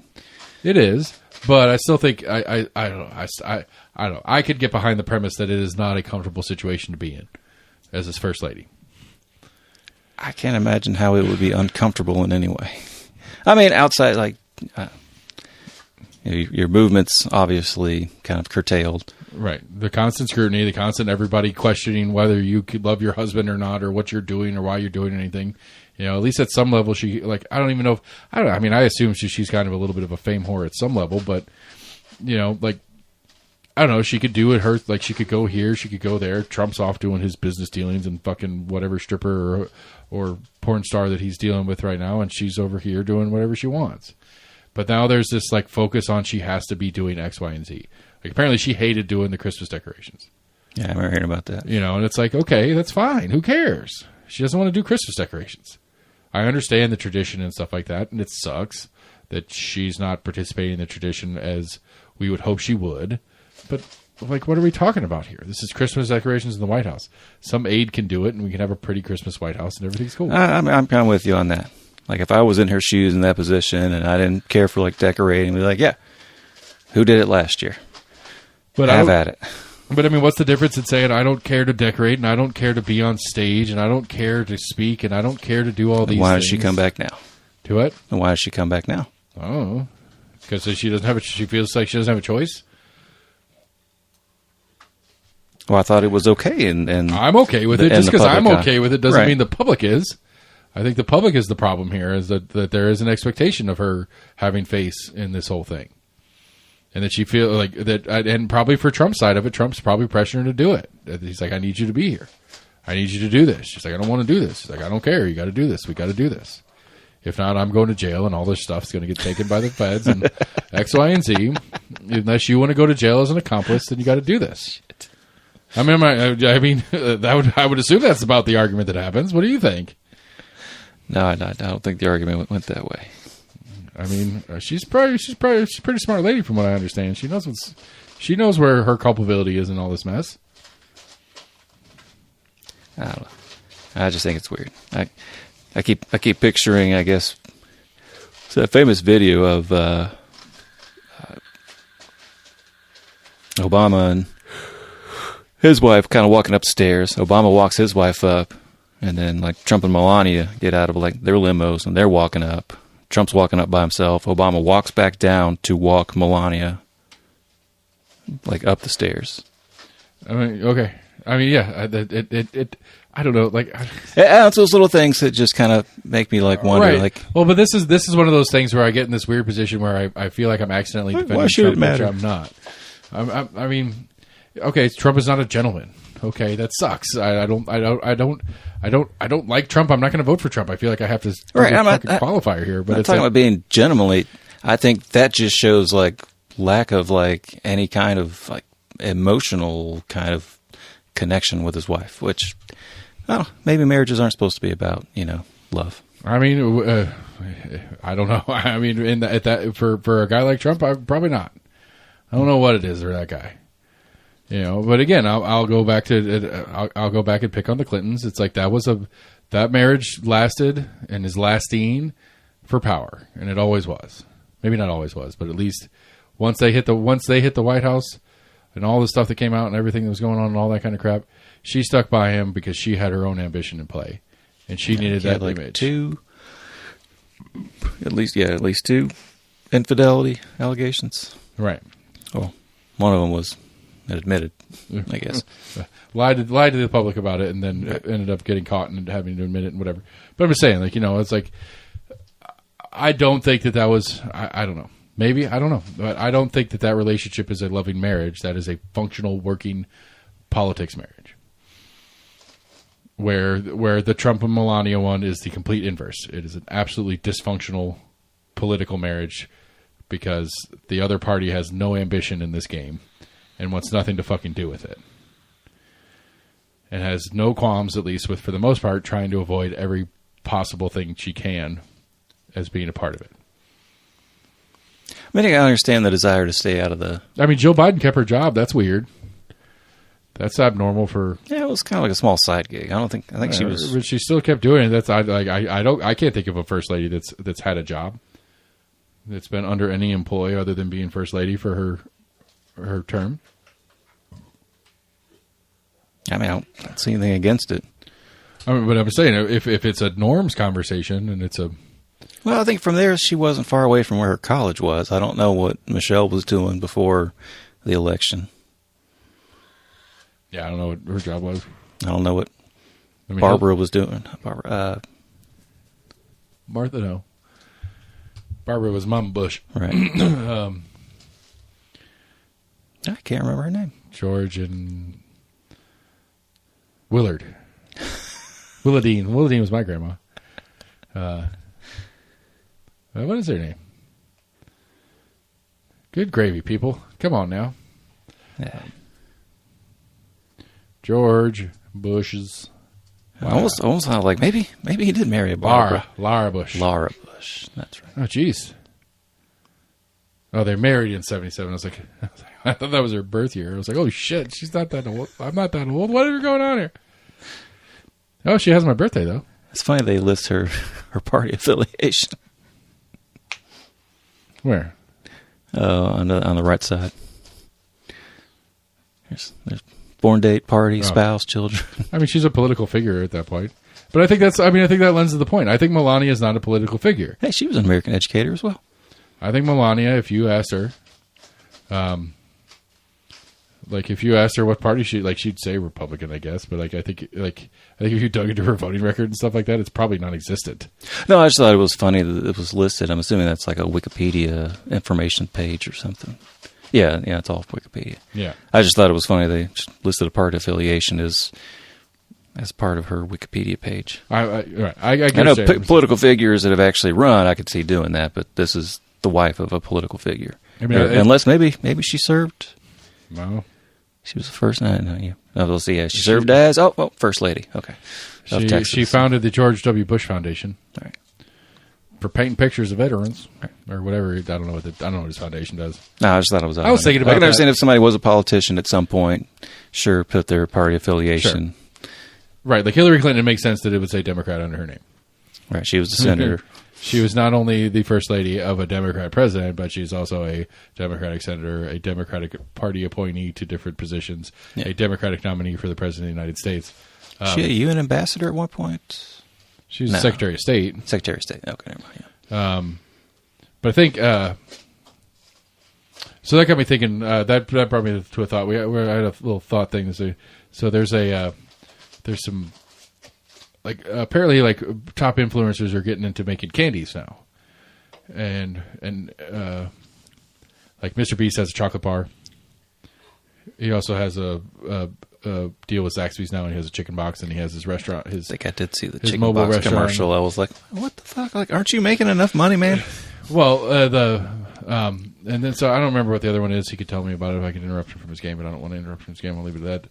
But this dude does these they're like Sour Patch Kids basically, but he donates one of his most popular videos that made him a ton of money was a fundraiser he did where he walked from L.A. to Virginia Beach or something like that. Like he walked all the way across the country, or he hitchhiked. He got across the country with a penny. He left his house with a penny in his pocket in L.A. and got all the way across the country by doing whatever in the process. It was a big, right. And so, but but he did it as a fundraiser, and so part of it was people as he was doing it, people were donating to his GoFundMe or whatever it is, and it was a homelessness cause. And it got me thinking about it. It's what do you think? I would be curious. I'm sure somebody's done some reporting on this. I'd be curious to know, just for a homelessness, let alone other charitables, what do you think is collected annually in charitable organizations who deal in homelessness?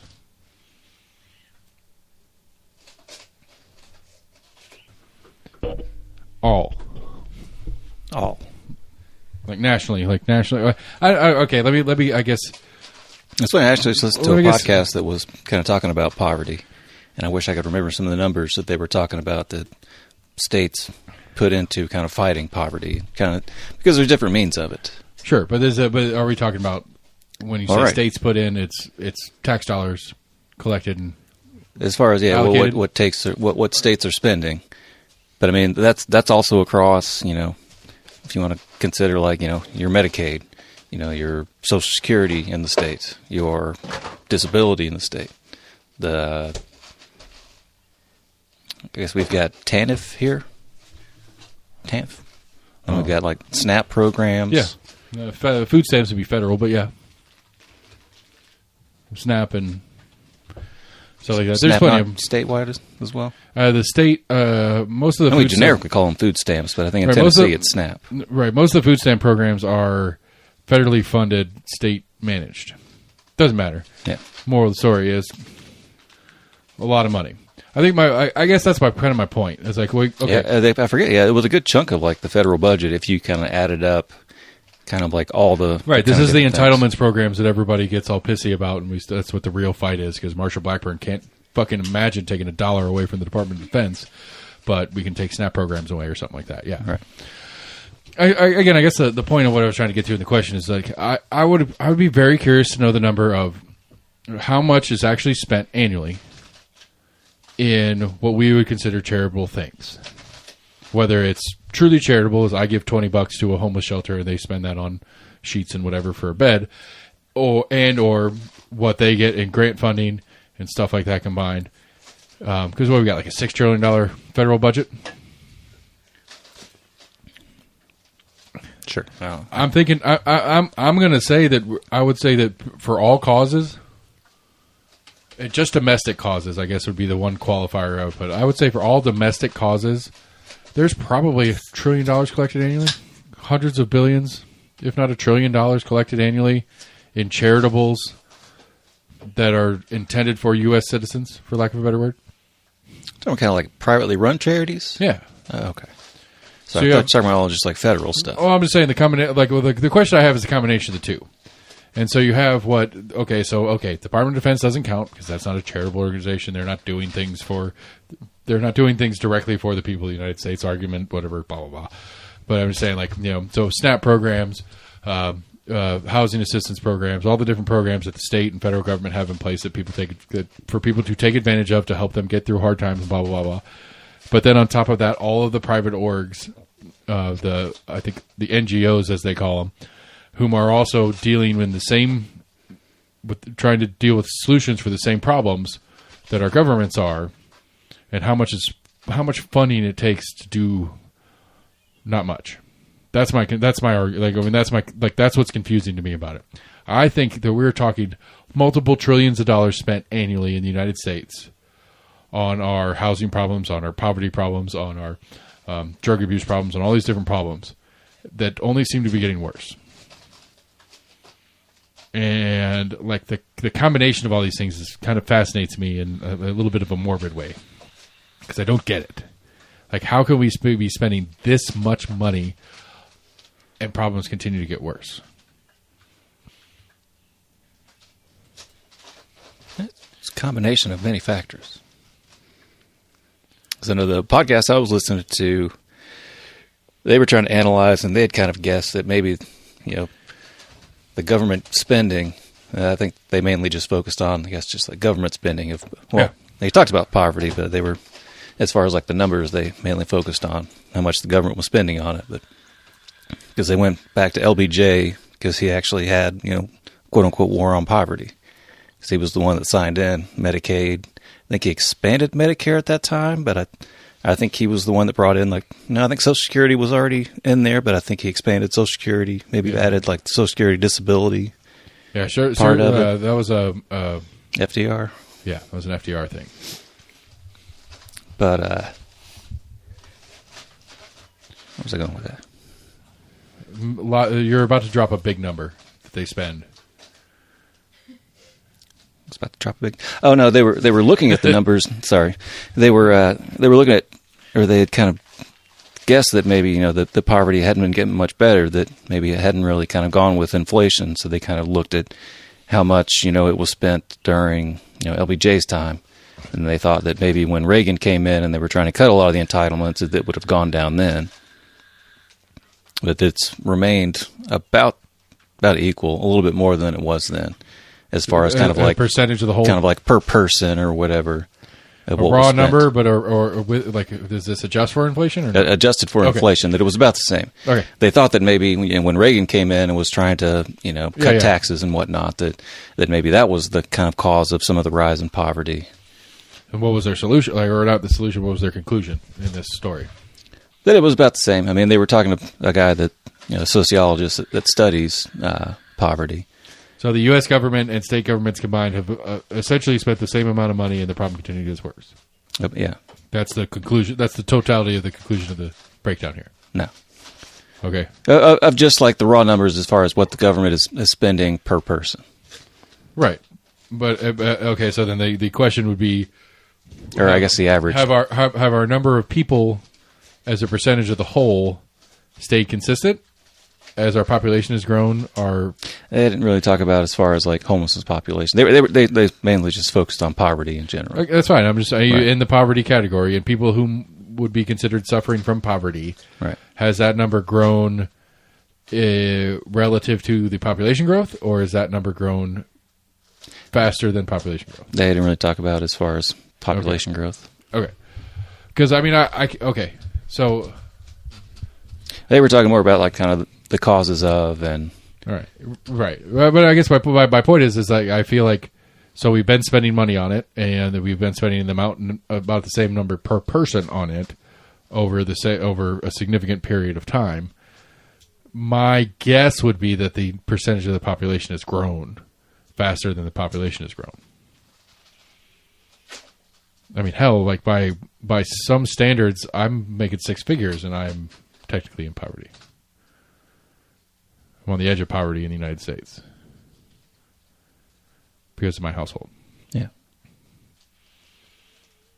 I don't know. Like, I don't get this. I need an economist and an expert to really help me break this down because I am so lost on this topic.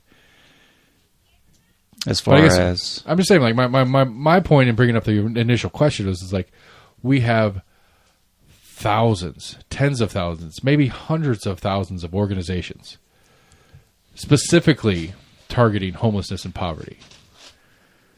Privately, NGOs, plus the federal government. And the problem's getting worse, I think. I feel like it. Some of those organizations can really only kind of focus on one thing. So you have some NGOs. Well, but it's a multifaceted thing when you're trying to get somebody out of poverty.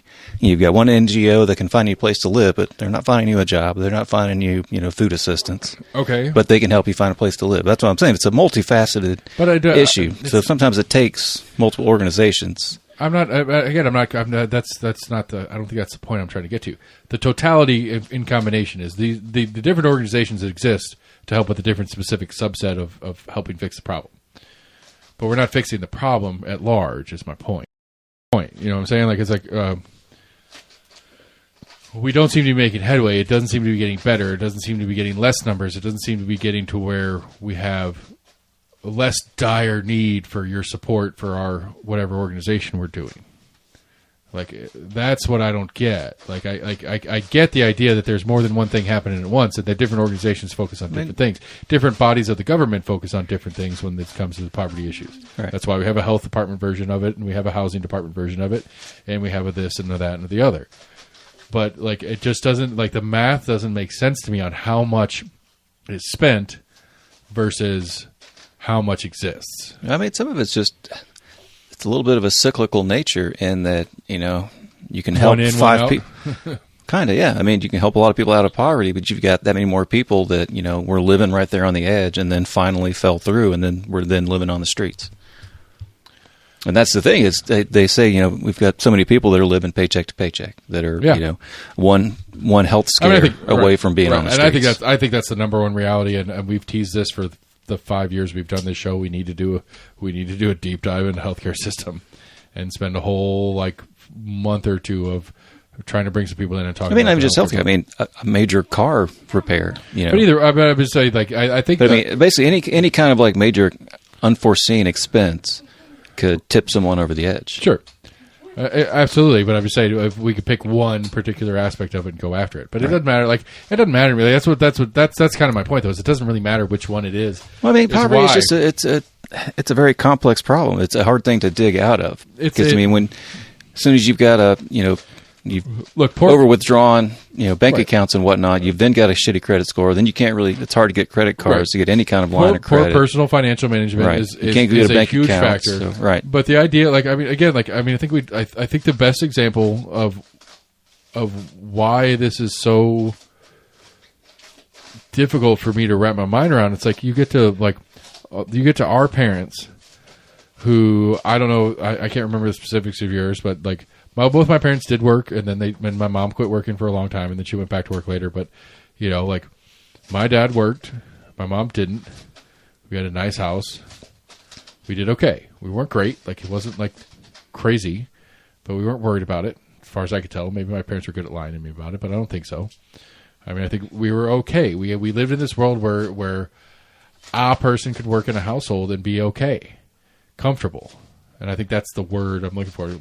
Not in a position where you could go crazy on it, but in a position where, my brother could break his arm in doing something stupid, and we weren't screwed as an entire household. That place existed not that long ago, right? And to me, it goes back to everything that is politics. Politics is economics. This is an economics game. This economy is fucking bullshit.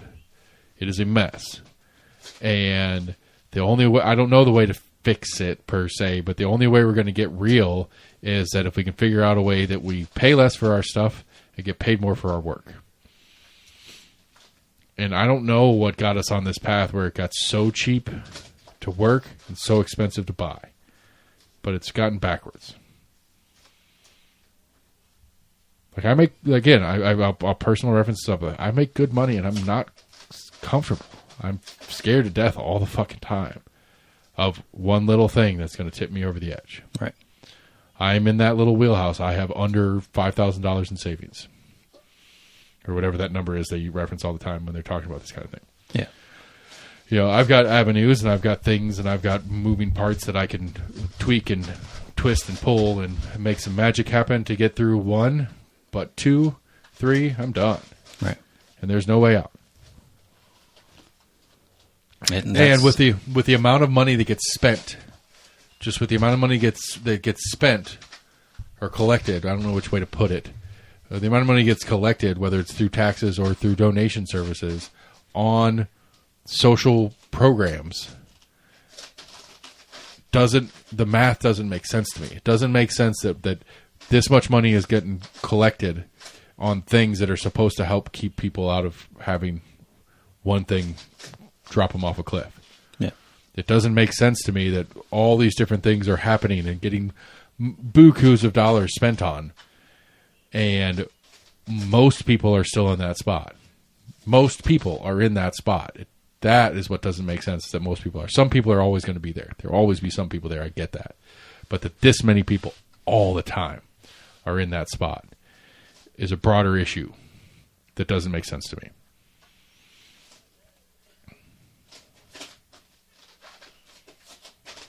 Yeah, some of it comes down to mismanagement, especially when you look at some of like the healthcare side of it. And I've seen, kind of a number of exposés with Medicaid, like Medicare, as far as, providers that are just abusing it left and right. And I would argue that 4 out of 5 nonprofits are a shell game to make money. Yeah, there's definitely a number of those out there as well. And I think, I'm very rarely one to ever say the government should do something about that. But this nonprofit premises that a lot of people take way too big advantage of, right, they need to figure out how to put the hammer down on that. Like, look, if you're a nonprofit and you spend more than 5% of your collections on anything but whatever your quote purpose is, you better have some good fucking paperwork to tell me why, or we're going to hang you from a tree. I agree. Not we're throwing you in jail. Not we're going to fine you out of existence. We're going to hang you from a tree. Yeah, if we funded the IRS a little bit better, we could kind of look at some of that stuff. But we want to continue to defund the IRS, or just do say, away like, you guys are doing a shitty job, we're going to cut your budget. You guys are doing an even worse job, we're going to cut your budget some more. Just do away with nonprofits altogether, and you don't have to worry about it. I wouldn't go that far. Get rid of the tax exemption part of it, and then you ruin that incentive. I mean, obviously, there's no easy answer to it. I don't know how you prevent prevent people from trying to take advantage of the system. You've argued that churches shouldn't be churches are nonprofits. I don't think that doesn't make any fucking sense to me. Why are church nonprofits? They should pay taxes. I agree. I'm saying you've argued that before, like. And to be honest, 5 out of 10 church, I don't know. I would argue that the majority of churches probably have a good intent with what they're doing, but it shouldn't make them a nonprofit. It's in the guys. I mean, I would say a good number of those churches spend a good bit of their money on increasing their own kind of infrastructure, et cetera. And they're going to say that's for the better good of the community. They're not spending large amounts of money on that food kitchen they're running or whatever. Right. But again, we do a food kitchen. I'm with you that I don't think a church should be a nonprofit. I just get rid of the bracket. Make it a for-profit. Who cares? You don't have to make money just because you're a for-profit company. If you want to talk about like a real charitable organization, sign up as a for-profit, pay your taxes. And don't make any money for the owners. There's a real nonprofit. All the tax incentives are the same. It's just your owner will get taxed on his income from doing the job. Get rid of nonprofits. I think that's the moral of the story here. I really do. Or if you're a for-profit and you run right there at the kind of edge, you shouldn't be paying that much because you're not making that much. Exactly. Depending on what sort of for-profit you're set up as an LLC, you protect yourself from any liability if your company gets sued or something like that. They can't take your personal car. Set up an LLC. You pay. There's some business tax in the state, and there's some federal taxes that you got to do, and this, that, and the other. But if you don't make any money.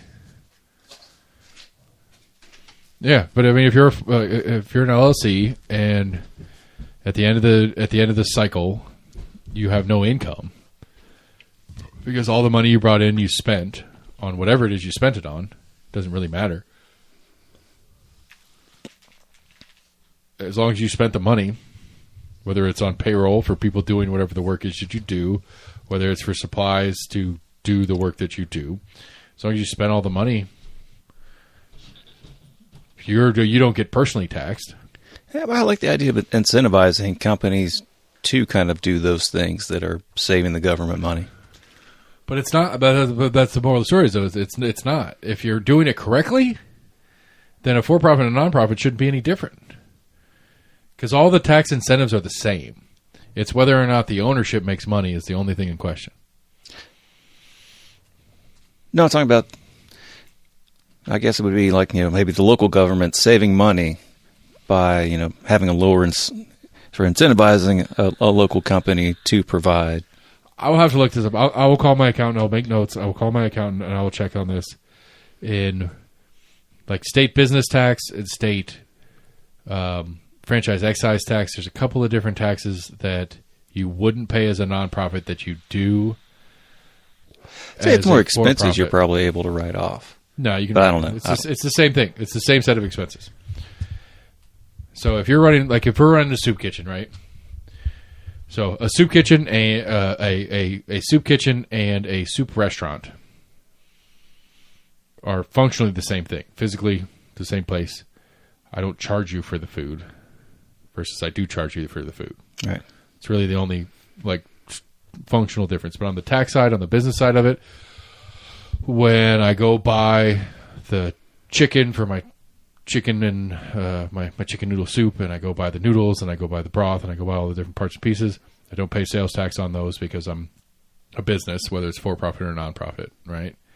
If I have employees as a for-profit or a non-profit, they still are subject to all the employment taxes. If I have volunteers, which I can have volunteers as a for-profit or a non-profit, I don't pay them either way. It doesn't matter. Now, if I have a soup kitchen, most likely I'm looking for sponsors to help pay for it versus you, the consumer, paying for it. Now, I don't charge sales tax when I sell it because it's free versus I have to charge sales tax when I sell it because I have sales tax. All right. But so all those different parts and pieces are the same. It's the funding part, the way the money comes into what is a soup kitchen versus what comes into a soup restaurant is the only difference. It's where's the money coming from.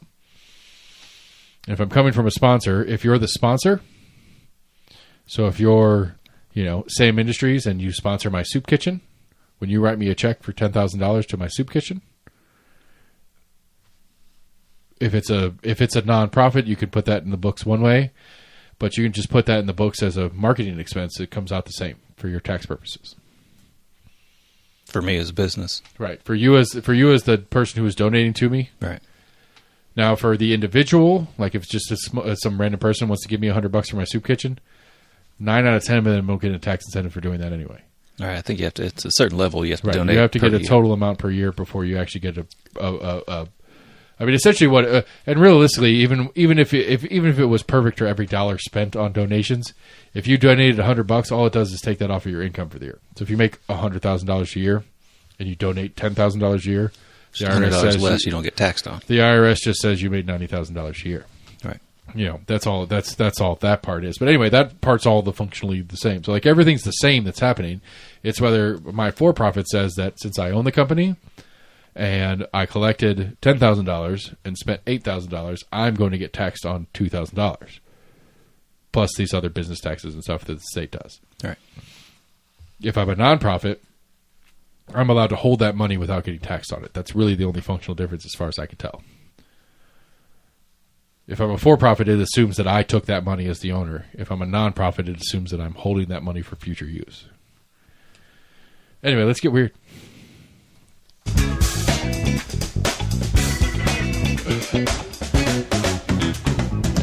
Before we get too weird, I want to apologize. There's been a couple of edits, not real edits, so we didn't cut anything out per se, but we had a couple of pauses where I peed or I brought my kid down to get a t-shirt or something like that. So if you notice some weird, I don't know. If the audio gets weird for a second because it's clearly a spot where I paused it and restarted it. It's only because I paused it and restarted it because I brought my kid in for a second because I had a question. Or I had to pee or some other random purpose, like I had to yell at my kid for being loud on his VR while we were trying to podcast it. weird.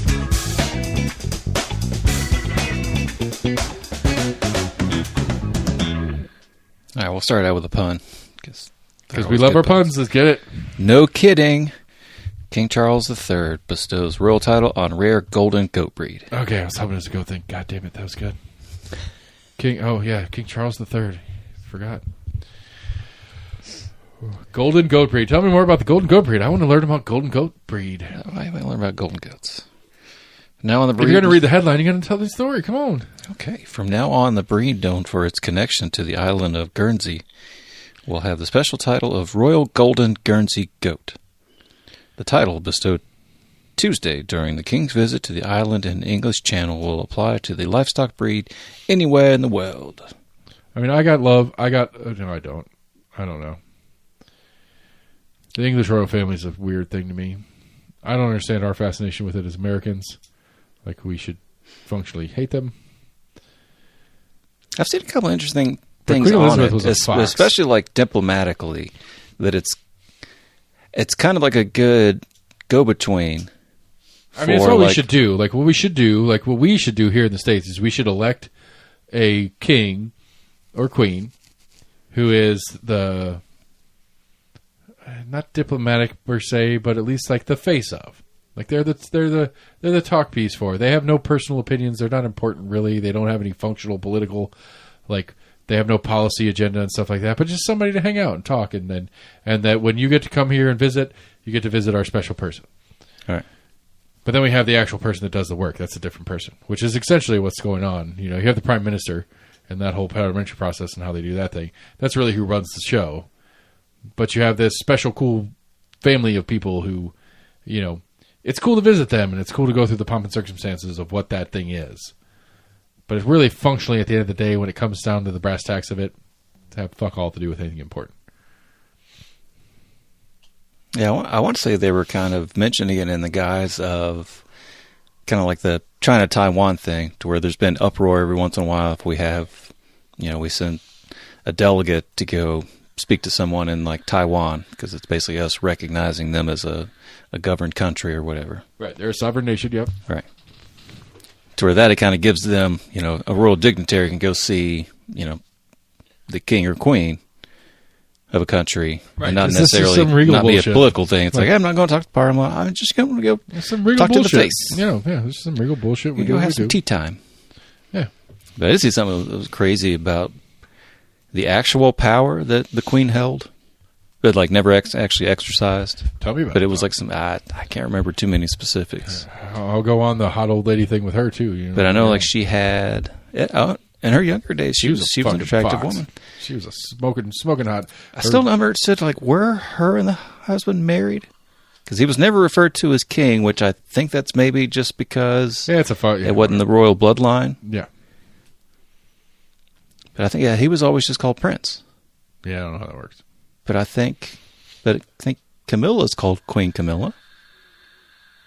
Or maybe I think not. she's like there's Queen like consort somewhere in there. It's this whole thing. It's just like you're here because you're here. Right. We'll recognize you. You can wear the crown every once in a while when we let you. And right. Diane is the queen right now, but she's dead because she is the mother of the heir. Because the mother of the heir is really all that matters in the queen conversation. I wonder if they had to adjust her gravestone for that. I don't fucking know. Oh, that's a good question. Yeah. But yeah, I mean, I could see the value in it in the pomp and circumstance, like this is a showpiece thing that has no real political functional value. Yeah, I mean, some of it comes up to like a legacy thing. It's just something they've been doing, and I think they've got to a point it's kind of hard to just kind of. You want to talk about money? Like how much? Yeah, money exactly. They've got a lot of money that are kind of in. However, I'm curious that they probably income. They probably pretty good income too. Because they're the largest. Like she had her own, like, I want to say it was like her own like marmalade and like her own like I don't think it was a ketchup line, but she had a couple different like products that like the royal family made money off of. I was going to say, I'm sure there's some income going on. Like they have land. They're the largest landowners on the planet. Oh damn! Yeah. Well, it depends how you to quantify it, because like theoretically, all of Canada is under the royal ownership, whatever the fucking thing is called. Is it really? Yeah. I know, like, they recognize the monarchy.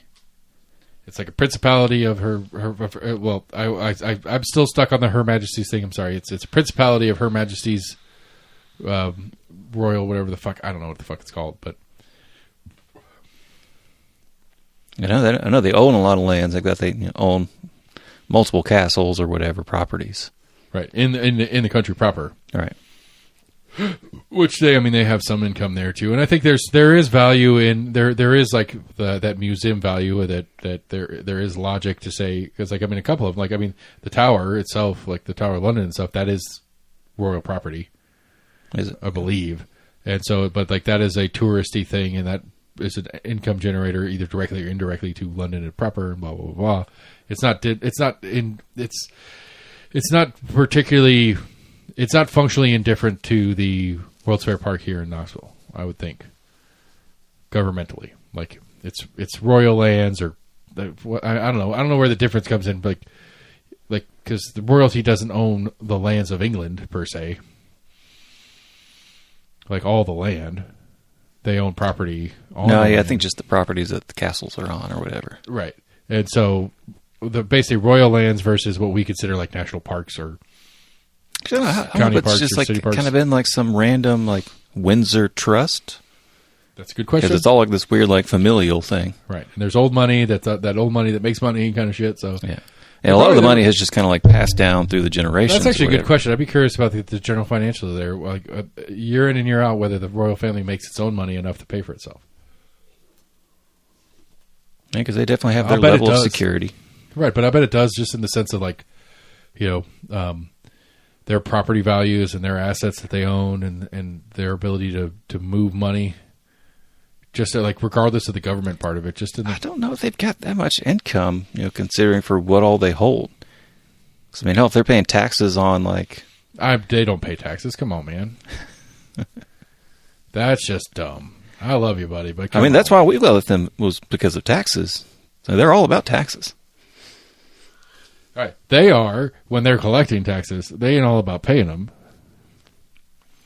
I guess they are the head of the monarchy. Yeah, well, that's a good question. That'd be a fun little deep dive. Do some research. Next week on the podcast, Sam tells us all about the finances of the royal family. Oh, thank you. Come on, man. Next week we're going to be watching the Olympics while we're doing this opening ceremony. To start next week? Saturday, not tomorrow, or a week from tomorrow. I think I did see. I think it was like the mayor of Paris swam in the sand. Ooh, gross. You were talking about how they figure out how to shit. Huh? You were telling me about how there's an app for where to shit to get it to land on the right part of the bank. I didn't say anything about that. That was a Max thing. You're right. Sorry. I'm really sorry that I conflated you two, but to get it on the right side of the bank? Yeah, like if you want to, there's an app where you can go and shit in the Seine, and it'll tell you where you can shit, and your shit will end up X. Like, so if you want your turd to land on the shore at this place, right, you can poop here, and the app tells you where to do it. I don't know how accurate that thing could really be. Probably not very great, but it's still just the premise of it even being a thing and people using the app is hilarious, right, and gross. I'm really excited. That was the question going into it, because it's gross. They're doing some events there. Actually, I don't know if they're doing any of the rowing. The opening ceremony's there. Like the Parade of Nations. I saw were they doing like big boats going down the Parade sand? of Nations, every nation will be on a boat or 2 or 3. I don't remember I don't know how many people per boat, but yeah, the Parade of Nations will be on boats. That seems kind of cool. It's got to suck for like the small countries. Yeah, like a little dinghy, like some motherfucker like rowing. I'm gonna guess it's all. They've got like one person doing like one event. I'm guessing it's going to be the same boat. It'll be a bunch of the same boats, generally speaking. And there'll either be one person or 20 people or whatever the boat max is. I think you're going to have... I saw one little clip that I was kind of wondering if that's how they were doing the opening ceremony, but it was a pretty damn big boat. Yeah, that's what I'm saying. I think it's going to be like I'm going to guess there's like 20 to 30 people per boat if the delegation needs that. And if your delegation needs more than that, U.S. being an example, the U.S. is going to have like 6 boats. I mean, usually like the whole parade thing is done in like kind of like a Olympic style stadium where it's everyone kind of coming down the track. Yeah, normally, but they're doing it on the river. They're doing it in boats. They're not going to put everybody in one boat. That is going to be the opening ceremony? Yeah. Okay. didn't know if that was maybe just like a part of it. I mean, that's how like everybody was coming into the city. That and the baguette hot air balloon, according to Peyton. What? Have you not seen that? Do you remember those commercials? That's a great commercial. Apparently, Peyton's part of like the top broadcasting staff. Like he's there. He's part of it. He's going to be part of the opening ceremonies. What? He's part of the NBC coverage team. He was a communications major. Right. He's part of the NBC. He's part of the NBC coverage team that's going to be there. But they had a whole series of ads for the Olympics back at like the old teaser ads back in like during football games. Like it was an ad that they did during regular NFL season football games last year, where he was like, it was him pitching the opening ceremonies to whoever or whatever, and so it's like him with a whiteboard and like it's a hot air balloon that looks like a baguette, and like it goes from like this like. The whole thing's like this, CGI thing of what his vision is, and then it goes to him standing in front of like a whiteboard, like, and that's how we do the opening ceremonies. And somebody in the back's like, "So is the baguette? It's a hot air balloon that looks like a baguette?" And he's like, "No, it's a baguette. Like it's perfect, Peyton. Like Peyton's just perfectly funny in that way. It's good." All right, one more news of the weird, and let's get out of here.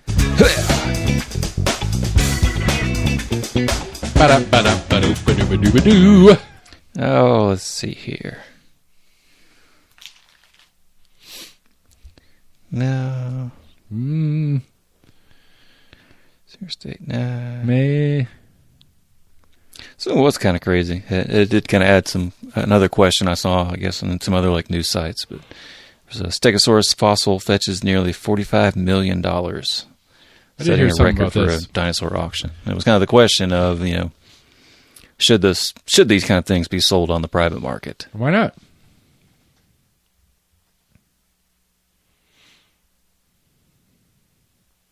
Let me ask you. Okay. Why should they not be? Yeah. Who owned it prior to? It's on the owner of where they found it.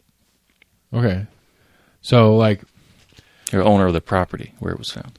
I think I can't remember. There's some shit on like how that works. Like, yeah, functionally at the end of the day, the property, like if I own a piece, like if I was digging in the backyard and I hit something, I go, "This is weird," and I call a paleontologist out, and he's like, "Yeah, this is a Stegosaurus or whatever." It's like, it's technically mine. And generally speaking, I would as the landowner hire you as the paleontologist to excavate it properly so that it's preserved, right? As preserved as possible. And so there's that's level one of the agreement is, okay, this thing's could be worth whatever. It doesn't matter. We go to auction. We'll see what happens. But, I'll give you 10% to do the excavation. I'll give you a fixed number or whatever it is. Like at some point, like there's like, unless we're talking about like, I mean, I don't know. Yeah, I mean, it's if it's mine, it's mine, and I can sell it to whomever I want to for however much I want to. That doesn't make any sense to say no to that, right? Or am I crazy? For trying to sell it? Yeah. No. Because it's mine. It's my thing by law, and I can sell my thing to whomever I want to for however much I want to. Are we saying we should put something in place that puts some sort of restriction on who I can sell it to, or how I can sell it, or how much I can sell it for? I've been reading like a different thing where it might have been like a museum that was looking at selling maybe one of their skeletons. Which even then, I guess that's still kind of the same question of, well, the museum owns it. Well, but there's a question of like the museum ownership format, and is it a municipal museum? Is it a private museum? Is it some sort of nonprofit organization that has a board that gets to approve said options? That's a different thing. But I mean, I guess here was the thing. Let's see. I can get behind the idea. Academic paleontologists who feel the specimens belong in museums or research centers that can't afford huge auction prices. So I guess maybe it kind of goes into your thing of, you found this in the backyard, where this was an exquisite specimen, to where prestigious archaeology. Programs for paleontology. Paleontology programs can't afford to buy that specimen. So I guess maybe that's what the argument that I saw was. I mean, I can get that argument, but it's like, okay, like, make that argument to me as the seller. Right, to you as a seller, yeah, it's hard to. Yeah, I mean that's like I don't know. Like I mean, go like there's like I understand you guys want to research this, but also I want to make as much money as I can. All right, I'll tell you what. Then I'll the guy that offered me $50 million, I'll tell him he can pay me $40. I'll give him a $10 million discount if he lets you guys come play with it from time to time. I don't know. Like right. I mean, there's other. I have other issues, and like I love some paleontology. I'm not a huge dinosaur guy. I love archaeology. I really do. Like we watch archaeology documentaries like nonstop. I love like the Göbekli Tepe stuff and like the broader archaeology of like Stonehenge and shit like that. Like the whole village, not village, but like the whole landscape around Stonehenge. Have you seen any stuff on that? I don't think so. Like it's massive. Like it's acres and acres and acres of land that there is land mound movement and stuff like that, where they dug trenches and built up hills and stuff like that all around it for miles. See, I thought it was pretty flat around it, but I haven't really seen too much. Right, but there's apparently like at Stonehenge, which like once like in what they think Stonehenge actually looked like when it was complete, like what would be the main entryway, goes on for like 500 yards, where like there's evidence of like tree clearing and land, just with land movement. I don't know what the word is. Like adjusting the landscape, hardscape movement. I don't know, whatever it is. They like that for miles, and there's different stuff all around it. Terrestrial scaping, right there. But there's a ton of stuff all around it, as well as it itself. Like it is a very small piece of a giant complex. Terraforming. Yeah, nice work. Good job. Like I love that stuff. I really do, and I think it's important. And but at the same time, it's like there's a line somewhere that we've got to talk about as civilized people. Like there's got to be a line somewhere where we're gonna be like, okay, it's neat, it's cool, it's interesting, it's fun to talk about, but is there like value here? Like where's the value line here? There's got to be a line somewhere. And it's like, yes, this specimen is researchable, and I would love for you guys to research it, but it's like, you know what? Get your own, man. I don't know what to tell you. I mean, I get it for insurance purposes. For protection or whatever, you got to put a value on something. But for some things like that, I mean, they're damn near priceless. Yeah. And some weirdo is willing to pay what most people won't make in 10 lifetimes to cover for themselves. Which that's its own thing, and it's its own issue. Not arguing putting a price on it, but I guess, but then valuing that price, and I mean, it's sucky. It's sucky. Looking at it as only a money figure and not the cultural value or educational value of something. It's sucky that somebody who may or may not give a shit about the depths of its importance to the history of the world can just buy it because they want to, because they happen to have that kind of money. For whatever reason, they have that money. That's sucky. But there are people that have an exorbitant amount of money that it's sucky that they have that amount of money. What are we supposed to do about it? But why should I suffer because I happen to be the lucky one?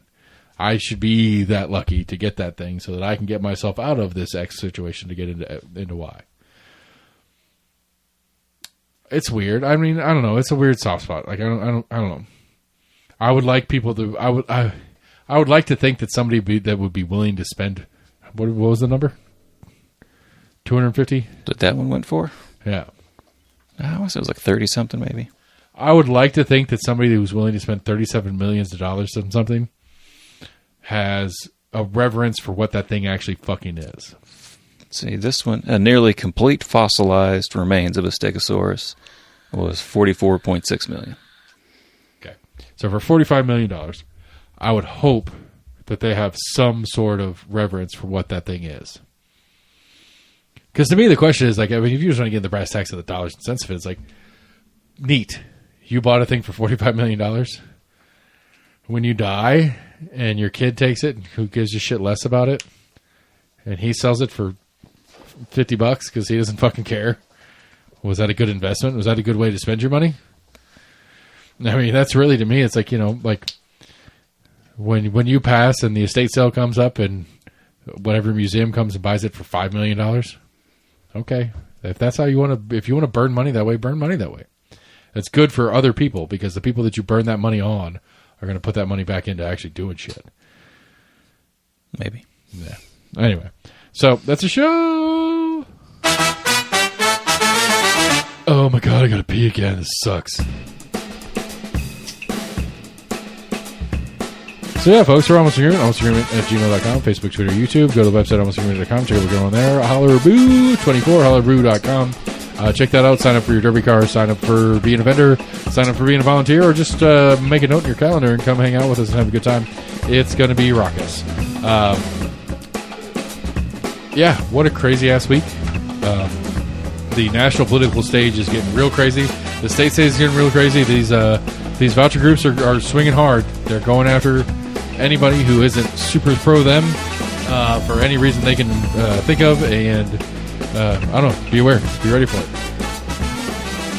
It's going to get crazy. It's going to get crazy fast, and it's going to get crazier as things get more close to November, and I hate it, but this is the world we live in, so we got to get a part of it, or it's going to keep getting worse. So, Almost Agreement@gmail.com, Facebook, Twitter, YouTube, website, almostagreement.com. Hit us up, go to your favorite podcast provider, share with your friends, do all those things. Text us and stuff out because that's a good way to get it across.